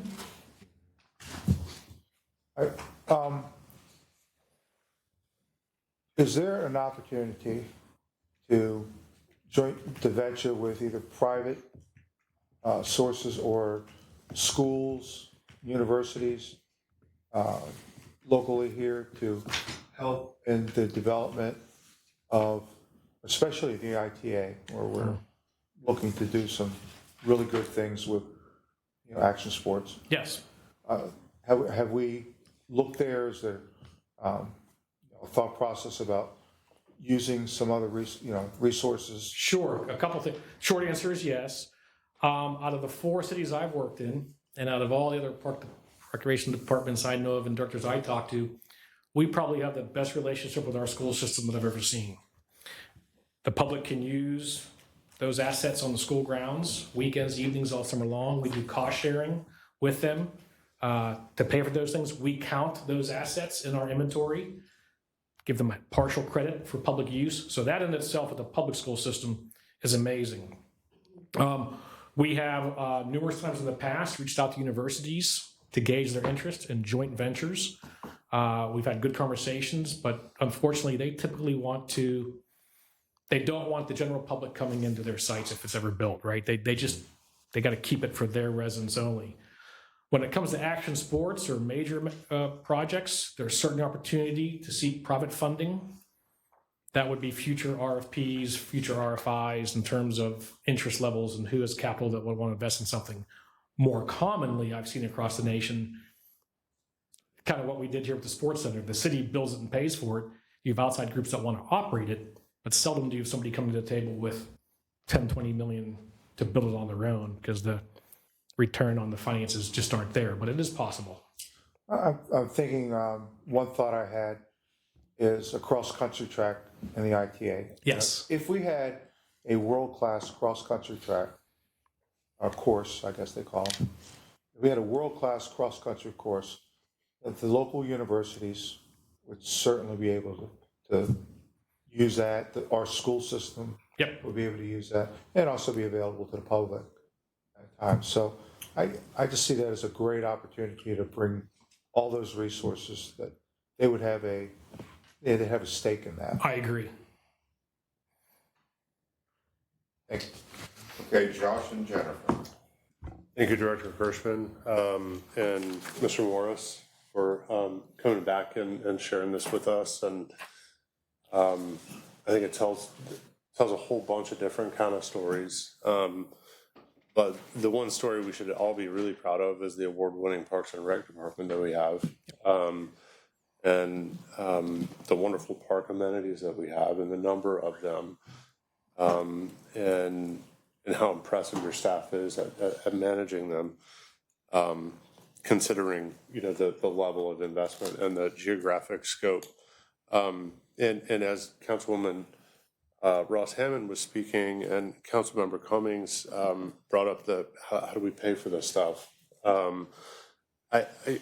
You all presented an awesome Parks and Rec plan for the ITA, and we should be looking for any and all ways to partner with third parties and anybody who would be able to come and build out and help us operate these amenities. And I think we shouldn't be afraid at this. I mean, it's a really big number on page 15, but, you know, we've been able to use, I mean, first of all, the people who write grant applications in our city are fantastic. Yes. So, so where we can leverage the OPM, other people's money, we should. And, you know, we were creative and worked with schools and found a way for school reversion funds to pay for the re-subdivision and demolition of the Bayside Sixth Grade campus. So it was found money, so to speak, and it really,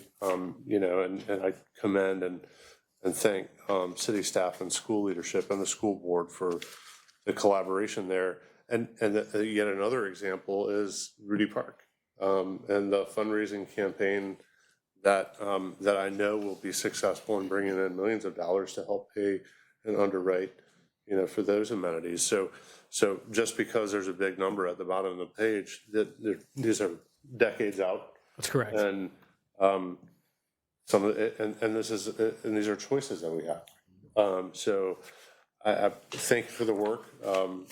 It's really great work, and I would love to see this come back on the agenda so that we can adopt it and formally incorporate it as part of our city planning. Okay, Jennifer? Thank you, Mayor. And then Rosemary. Just wanted to say the Oak Springs Park, we did do some upgrades. Yes. Thank you. Credit for District Thank 10. you very much We for that. got some of this, done. So can you share a little bit about what we were able to do in the last budget for Oak Springs? Sure. In the last couple of years, actually, yourself and other council members have been able to provide additional investments to some of our smaller neighborhood parks that have space. We have added outdoor fitness equipment to 3 parks in the past 2 years because of these additional investments. And that's where I'm talking about when it comes to an underdeveloped park.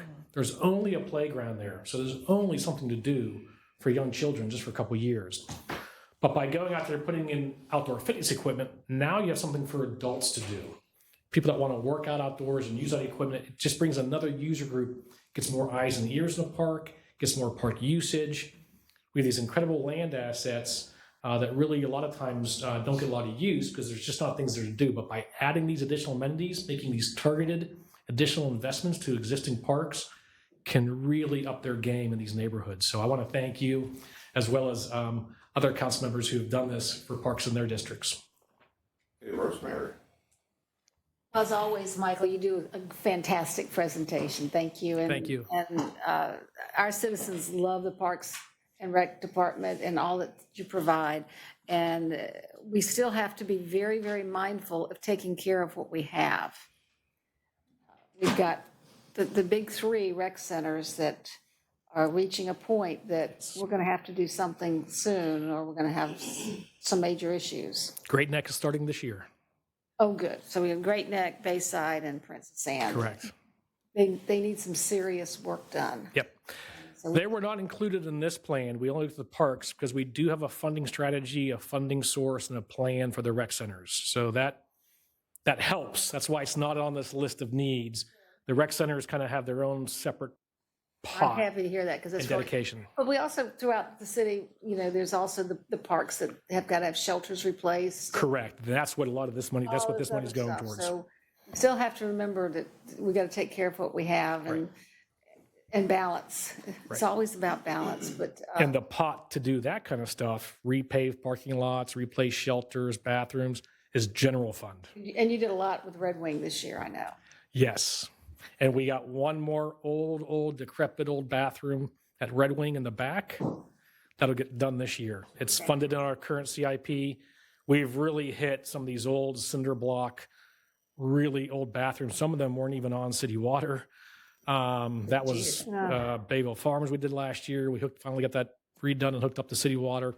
So we've been trying to hit this really old, outdated infrastructure and upgrade them, but it costs money. That's a major park as well. And, Yes. And of course, we couldn't do it without your right arm of Chad. Chad and his team, miracle workers with the funds that we have. We really appreciate the work. And, I mean, he's got this brain that just knows everything. It's Yes.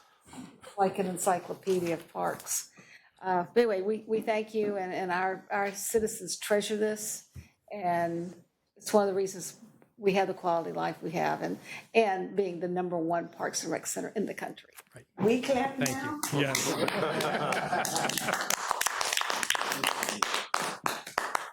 You know, there's a saying that's true. If it's a fact, it ain't bragging. And we talked about this with our last presentation. You know, we got a quality of life here. You know, I can tell you that the admirals that now is the chief of naval operations told the commandant of the Marine Corps last year that Virginia Beach was the #1 requested duty station in the Navy. And I take a lot of pride in the fact that, oh yeah, Norfolk's got NATO, but a lot of them live right here in Virginia Beach. And when the Supreme Commander of NATO tells me, oh, of course, he said, when people come here for 4 years, they go, we want the quality of life. You got the rec centers, you got the schools, you got the safety. It's all part, you know, of a big thing that goes on. And when you think about the innovation that you've done over the years, remember a number of years ago, there were a bunch of decrepit tennis courts on Bird Neck and General Booth. Or now, what are they, 44 pickleball courts? Mm-hmm. And they also have a stadium where people can come and observe. And ESPN comes and does their tournaments with the professionals, with the college teams. They were decrepit old tennis courts about 10 years ago. And, you know, but once again, I want to give kudos to, you know, the Parks After Dark program that you're all doing. We did that as a pilot a couple of years ago, and it's taking off, and you know, we're expanding it. And but once again, it's an investment that we made over time as a commitment, you know, to the localities. And I believe your budget's around $88 million. Correct. Probably, you know, maybe a little more, but you know, we invest into what we're trying to do and what we're trying to create. And as I said in the last meeting, you know, we can have a AAA bond rating all we want, but if we don't have the quality of life to go along with it, it's for naught. But, you know, once again, I just want to thank you. Patrick, did you have a closing? Mr. Mayor, this one. It's okay. Okay. No, but once again, thanks again. Appreciate it. Great. Thank you.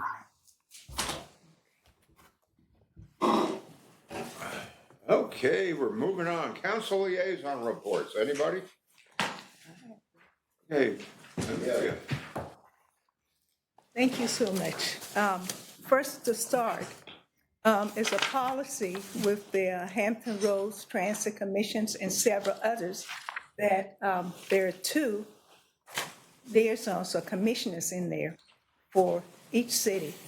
So I've been serving through for Virginia Beach.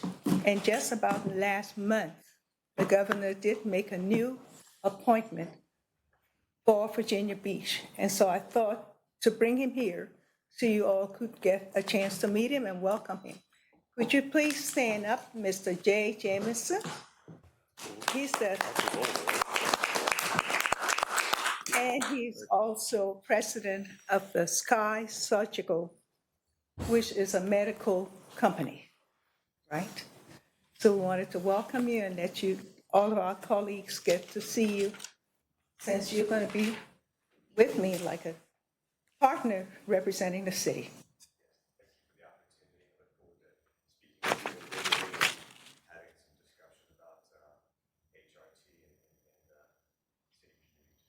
Thank you very much. Thank you. Thanks for stepping to the plate. Okay. Okay, any other liaison? Yes, Okay, and how I do about- have one more. Okay. I went this morning to the Hampton Roads Community Action Program in Newport News, through the rain, but it was a very nice program, and it honored people, especially invited me, because serving on that governing board was to do with housing and homelessness. They brought up one lady who came up, and she says, a lot of times, they don't recognize this area, but she was a working homeless. So that was a little different. We haven't looked at that, and how someone took her in and gave her somewhere to stay without paying anything. And today now she's one of the directors in their housing resource. So that was interesting to see another group of people for the working homeless. Thank you. Success story. It was. That's really good stuff. Okay, how about any discussions or comments? Okay, Rosemary. Yesterday, I attended the Assumption Command for the whole fleet, the whole Atlantic Fleet, where Admiral Carl Thomas has taken over.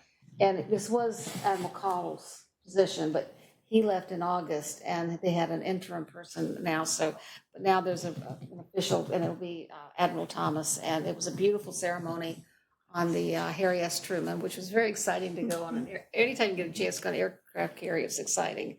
And let's see, there were two Congress people, Whitman and Kiggins were there too. So it was on the front page this morning. So, but we were represented there. Yeah, we're very proud of our military, especially our Navy, presence. Folks don't realize every year we do a commemoration of the Battle of Midway, and we have I think 36th Street in Atlantic. We have monuments there, and people don't realize that Midway was a turning point in World War II, and all of those aircraft came from Oceana. Yeah, so that's a big deal. Thank you for attending. Appreciate that. Anybody else? Okay, let's go. Josh, Jennifer, and Barbara. Thank you, Mayor. I just wanted to quickly say thank you to those of you who were able to attend and celebrate in Town Center for the grand illumination on Saturday. They do such a nice job. It's a partnership between the Central Business District Association and the city to decorate Town Center. They add new elements to the displays every year. One I didn't catch, which is right by Tupelo Honey. It's a beautiful, brand new tree, and there's some other ornaments that are by One Columbus Center, and obviously the lion's share of them are in Fountain Plaza. But it was great to see you, Mayor, and it was a beautiful evening. So, and I know all of our neighborhoods and that have their own kind of unique celebrations going on. Aries on the Bay had Santa on the beach this Saturday, so it was the one warm day. So that was great for them, and I love seeing all the holiday cheer around town. So thank you. Didn't mention Amelia and Hutch were there also. Yeah. Okay, Jennifer. I wasn't going to say anything, but I was chatting ahead of council, and this time last year, I was admitted into the hospital to have a baby. So I wasn't even here at this table, and We're running it's passage been for a city. year. So I just want to thank everybody who was here at the time and over the past year who have sent well wishes. And so I've been teaching for 11 years. This is my third year on council. My first year as a mom, and my first year doing all of that. And so it's been an incredible balance, and I just thank everyone at this table and everyone in the city and everyone out in the public who's made it possible and who have been really understanding about just this transition. And it's really exciting, and Olivia will be one this week, and I can't believe it. So I just wanted to share. It's good to be here. They grow up so And fast. welcome to the wonderful world of 3 full-time jobs. Yeah, there you go. Barbara. Well, last night we had a very well-attended District 2 meeting. It was really a session to let everybody look at District 2 and see how very large it is, very unique it is, and for me to give an opportunity to say to all the folks who are a part of District 2 that I very much look forward to having their help in getting to all of the different organizations and neighborhoods and so forth that we have there to make sure everybody is well served. And I really appreciate all the people who came out last night to learn about the issues. I think it showed that the people care and they're very concerned. And they have some concerns about some of the directions that the city's taking too. But I think the important thing is, it was so good to see a big crowd of people out. It sort of reminded me of old times, but a big crowd of people out who are interested in the city, are willing to get involved. And I hope that this is the beginning of more people across the city being active and letting us hear from them, because we have to have them at the beginning of a process, not at the end. And I really thank all the people who came out last night. Hey, anybody else at this point? Okay, Amelia? I forgot to thank Janie Evans. She put together that entire and the team for the town center. This is because in my district. I'm happy the council members who came out and joined us and the little ones. So, but we want to give a special thank you because every year she works on this and every year she brings even more creative ideas out. And it was crowded. A lot of people come. Yeah, it was. Thank you. Great. Okay, how about agenda review?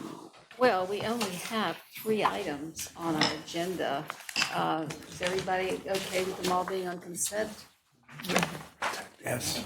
All right, consent agenda, and The quickest agenda review that I've had in like 21 years. but there are a lot of speakers for open mic night.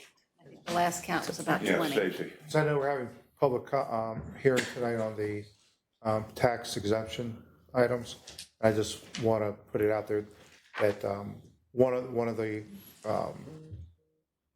the organizations is Maverick Learning Center, and my daughter's an unpaid director on Maverick Learning. So, and I've talked to our city attorney. No conflict. I can do whatever, but I just wanted to get that out so that. That's good. Since we're in an agenda review and since it was a short agenda review and everything's on consent, I just, and that's happened a couple of different times over the course of the year, on some pretty significant items. And I think it's important just to say out loud that when something's on the consent agenda, it's because we're all engaged in what I like to call the problem prevention business. And that's a testament to everybody working together, talking to their constituents, helping iron things out so that by the time they get up here, they don't have the controversy that sometimes some of the larger items have. So I just wanted to say that for the benefit of the public and also for the benefit of all of us, just to realize like we're doing some really good work and I think it's awesome. Okay, no, just a clarification, right after we do the minutes before the public hearings, we're gonna have an add-on, honoring Shane Adams' retirement, and he'll be here, so we're gonna have that also added. Okay, at this point, the chair will entertain a motion to recess into a closed session pursuant to the exemptions from open meetings allowed by section 2.23711A Code of Virginia as amended for the following purposes: personnel matters, discussions, considerations, or interviews of promotion, candidates for employment, assignment, appointment, promotion, performance, demotion, salaries, disciplining or resignation of specific public officers, appointees, or employees of any public body pursuant to section 2.23711A1, and that would be council appointments for boards, commissions, committees, authorities, agencies, and appointees. Do I have a motion? So moved. Second. Councilmember Belushi is absent. Councilmember Cummings. Aye. Councilmember Henley. Councilmember Hutchinson. Aye. Councilmember Green. Aye. Councilmember Renee. Councilmember Montana. Aye. Councilmember Rouse. Aye. Councilmember Shulman. Aye. Vice Mayor Wilson. Aye. Mayor Dyer. Aye. 10-0. Okay, we are reducing to close.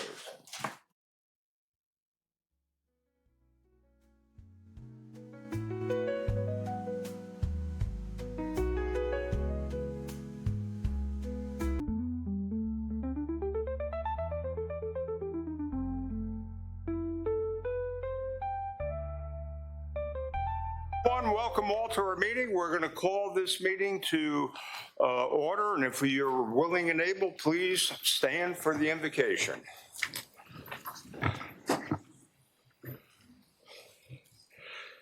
Heavenly Father, you are always with us and beside us. Be with us this evening as we consider the affairs of our great city. Give us the patience to listen, the wisdom to decide, and the strength to act. Amen. Amen. And if we now have a moment of silence for all of those who who paid the ultimate price to protect our city and our nation.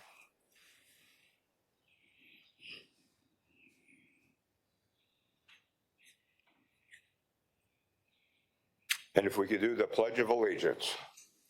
I pledge allegiance to the flag of the United States of America, to the republic for which it stands, one nation, under God, indivisible, with liberty and justice for all.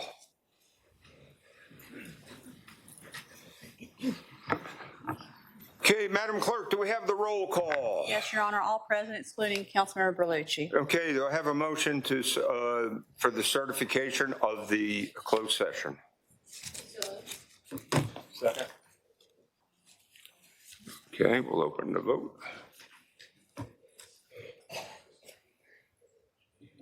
The vote is open.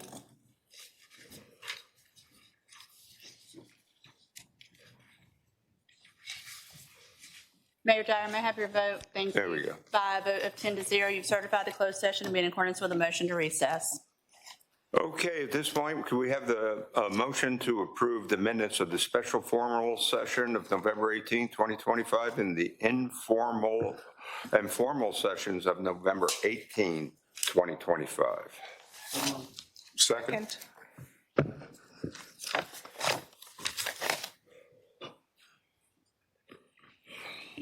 The vote is open.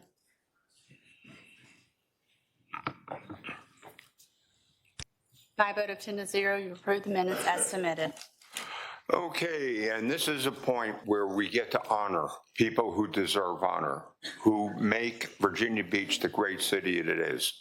St. Adams, will you please come down to the podium? All right. Yeah, let's hear it.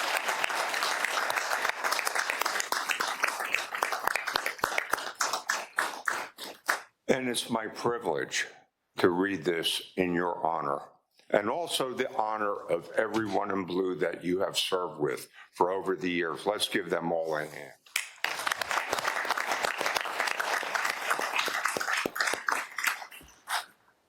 Whereas in September of 1988, St. Adams attended the Virginia Beach Police Academy and graduated in January of 1989.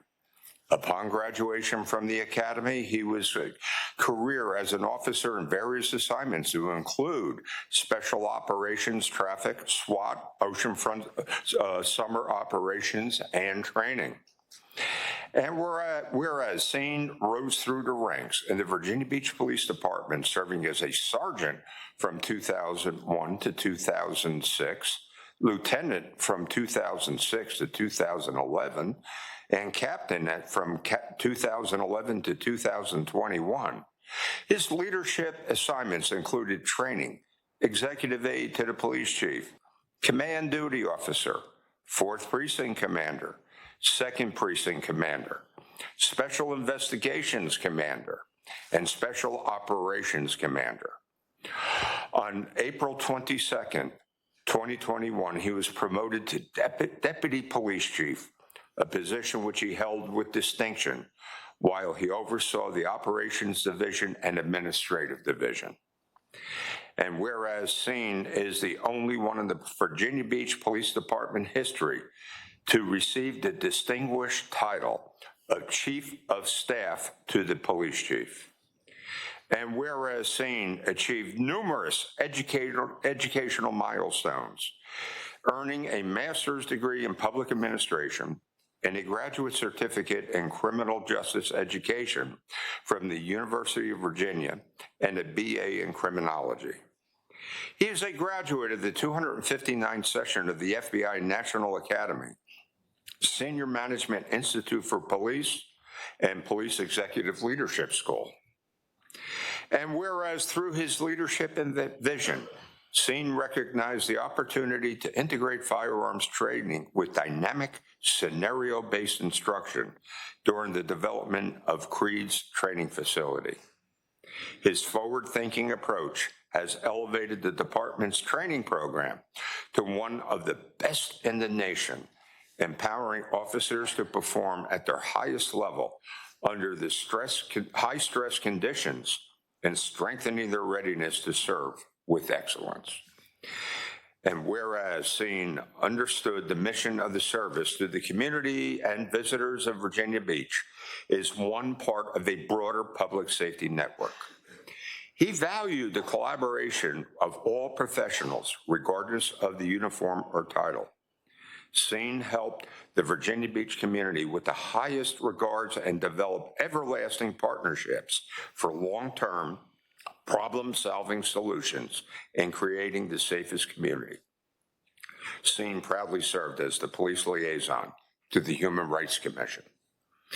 Whereas his retirement after 37 years of dedicated service marks the end of an era, he stands as the last VBPD officer to have served during the 1989 Virginia Beach Greek Festival and was the last SWAT sniper who personally trained by U.S. Marine Carlos Hathcock II.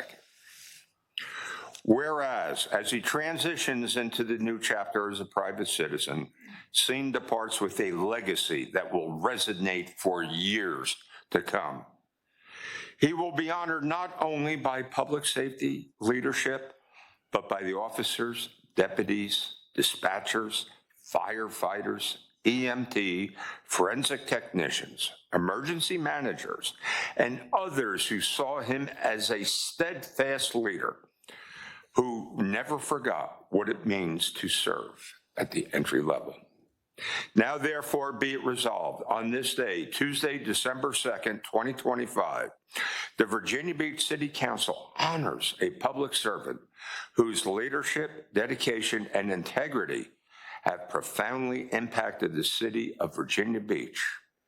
As Scene Adams begins his next chapter, he does so with the enduring respect and gratitude of this council, our citizens, and the public safety community he so faithfully served.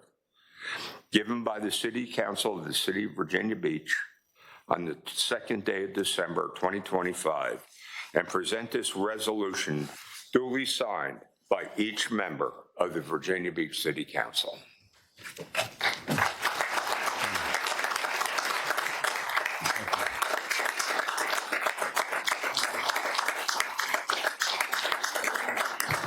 Let's have the police come down for the picture. Come on down, y'all.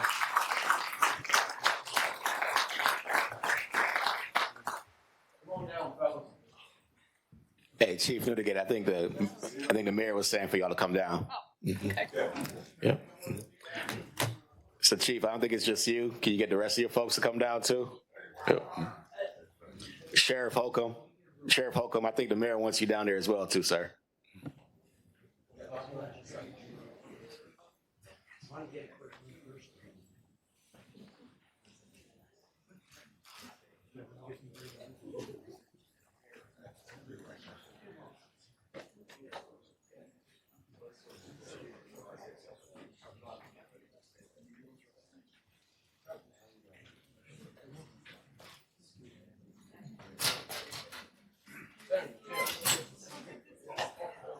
This is where the photographer gets the wide angle right. If we're gonna need to move everybody down, I'll have you guys come forward.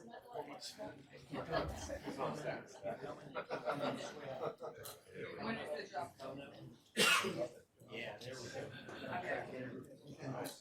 And then I know you all can't stand each other, but you're gonna have to get it.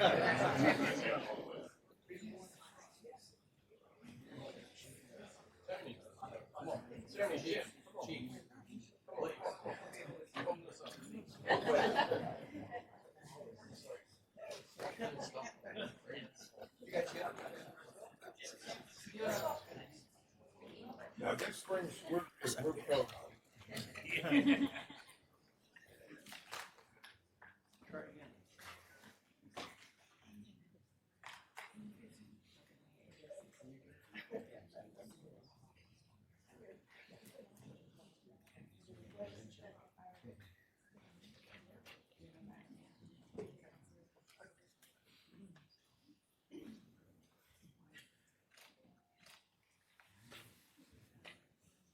Okay.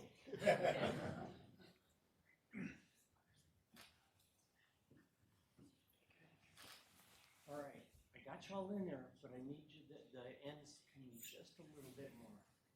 There we go. Okay. Now, everybody just think about what he's gonna do in retirement. No rabbit ears or anything else.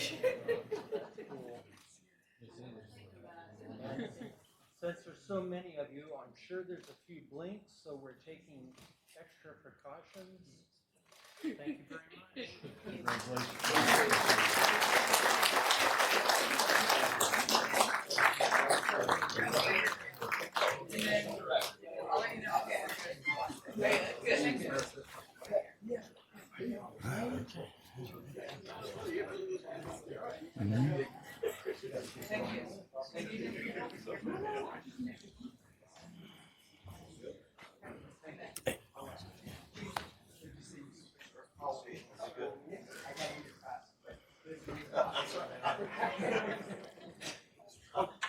It's okay. Thank you. Okay. Thank you, sir. Yeah, appreciate it.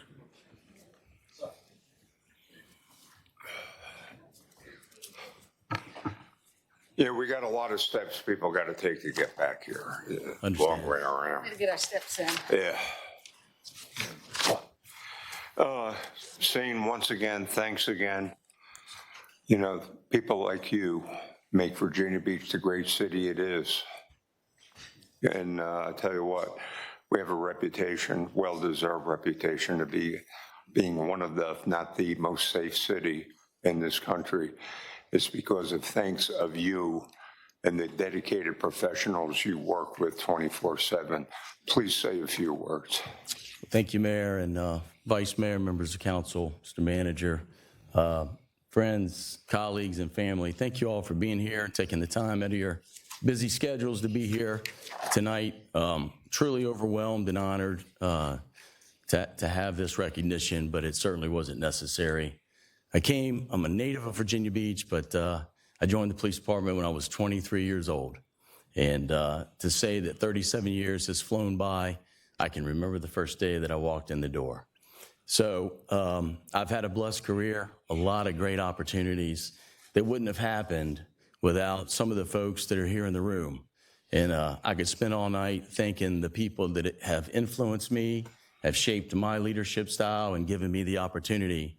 But some of the ones that are here that I just really have to call out and appreciate the influence that they had on me is certainly retired chiefs Jim Severa and Tony Zaccaro. Jake Jaycox couldn't be here tonight, but I really appreciate the confidence that they had in me to see whatever they saw to give me the opportunities, but really put me in a position to hone my leadership and learn. And they've imprinted their style and their leadership qualities into me, and I greatly appreciate that. Certainly the last 5 years of my career and the opportunity working with Chief Newdigate has been as one that I greatly appreciate. I appreciate, Chief, the confidence you had to promote me to Deputy Chief and give me that opportunity. Mr. Manager, thank you as well. Police work has changed in 37 years. It seems like it changes almost daily. But they have the ability to be flexible enough to meet the needs of our community that sometimes seems to continue to increase. But bring in the right tools and make sure that our officers have the right tools is critically important. And I appreciate the Chief's vision. I appreciate what he brought to the police department, and I thank him very much for the opportunity that he gave me to play a small role in that. I'd like to thank our community. I've had a lot of opportunities to meet a lot of great folks, from our great citizens, our faith-based organization leaders, our civic members, business owners, and such that I've fostered relationships with that have been just fantastic. And working together to make this city a safer place has been something that's been amazing. And I greatly appreciate how our community has constantly supported us as an organization, but as a city as a whole, but in particular the police department. In our ups and downs, the challenges that we have faced together as a city in 37 years, Our community constantly comes out, has our back, and supports us, and we certainly couldn't do it without their backing and their support. So I want to thank our community and certainly our great citizens of the city. And then I want to thank our officers. They're out there every day, answering calls for service. Public safety as a whole out there every day, doing what they do to keep us safe, meet our needs, help the injured, lend a helping hand, serve in ways that maybe they didn't think they were going to have to do, but they do it each and every day. Pretty selfless acts, and I greatly appreciate what they do. And in a time where maybe folks don't think too much of folks who wear the badge, I greatly appreciate the support that this council has given our police department. You all have stepped up big time over the years with one issue after another to support this police department. And I know that I appreciate it. The chief appreciate it. Myself and my peers go out as much as we can to let the officers know how much that you have done to support us. And I know our officers appreciate it, but we certainly couldn't do it without them. They're our best asset that we have, and I greatly appreciate the dedication of each and every one of them. And of course, lastly, I have to thank my family, who's been there to support me for the last 37 years. And without a good support at home, it'd be tough to do this job each and every day. So thank you all very much. It's a great honor. Thanks for being here.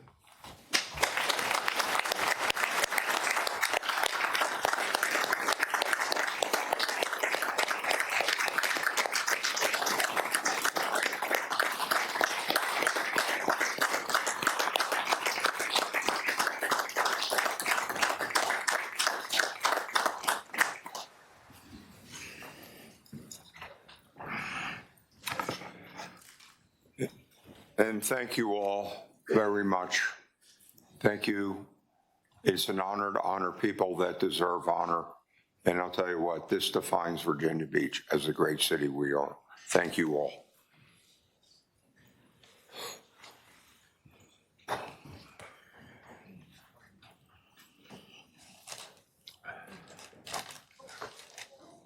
Yeah, it'll just take a minute.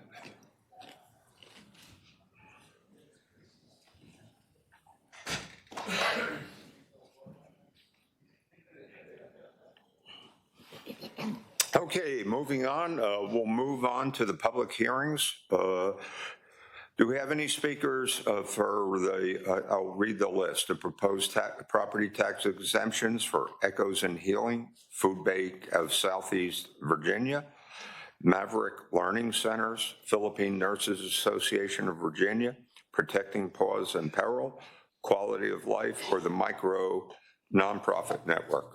No speakers, sir. No speakers. Moving on in public hearings to the amendments to the fiscal year 2025 capital improvement project for flood protection of the Lakes, Windsor Woods, Princess Anne Plaza projects. There are no speakers, sir. Okay, and finally, the lease of city property for 1113 Atlantic Avenue, DeWitt Cottage. No speakers. Okay, moving on. Are there any speakers signed up for one? No, sir, and no. Okay, if we can do the consent agenda. Thank you. Thank you, Mr. Mayor. There's only 3 items. Number 1 is the ordinance to accept and appropriate $110,000 from the U.S. Department of Homeland Security to the FY 2025-26 Fire Department operating budget and authorize $11,000 local match within the FY 2025-26 Fire Department General Fund for the purchase of fitness, health monitoring, and health assessment equipment. Number 2 is the ordinance to accept and appropriate $46,875 from the U.S. Department of Homeland Security to the FY 2025-26 Fire Department operating budget and authorize $15,625 local match within the FY 2025-26 Fire Department General Fund, Ray Fire Department's Marine Team. And number 3 is the ordinance to appropriate $94,000 from the fund balance of the Commonwealth Attorney's Forfeited Assets Special Revenue Fund to the FY 2025-26 Commonwealth Attorney's operating budget to second phase of the digital case file initiative. Move for approval. Do we have a second? Second. Any discussion? Okay, let's open the vote. The vote is open. By a vote of 10 to 0, you approve the consent agenda as read by Vice Mayor Wilson. Okay, do we have any appointments? We do, Mr. Mayor. Active Transportation Advisory Committee to appoint Brian Hickman. The Beaches and Waterways Advisory Commission to appoint Connor Smith. The Chesapeake Bay Preservation Area Board to reappoint Stephen Ballard. Community Services Board to reappoint Sharif Hines and Grace Pert.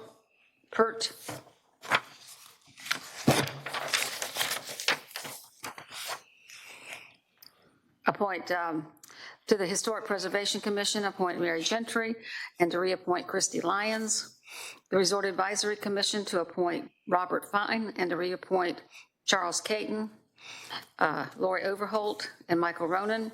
And the Virginia Beach Cannabis Advisory Task Force to reappoint Brandon Hackney, Letitia Tibbs, Michael Mauch, and Ryan Suit. Move for approval. Okay. The vote is open.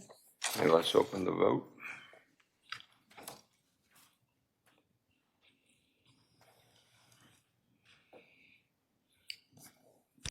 By a vote of 10 to 0, you have appointed this as read by Vice Mayor Wilson. Okay, any unfinished business? Any new business? Okay, we are adjourned.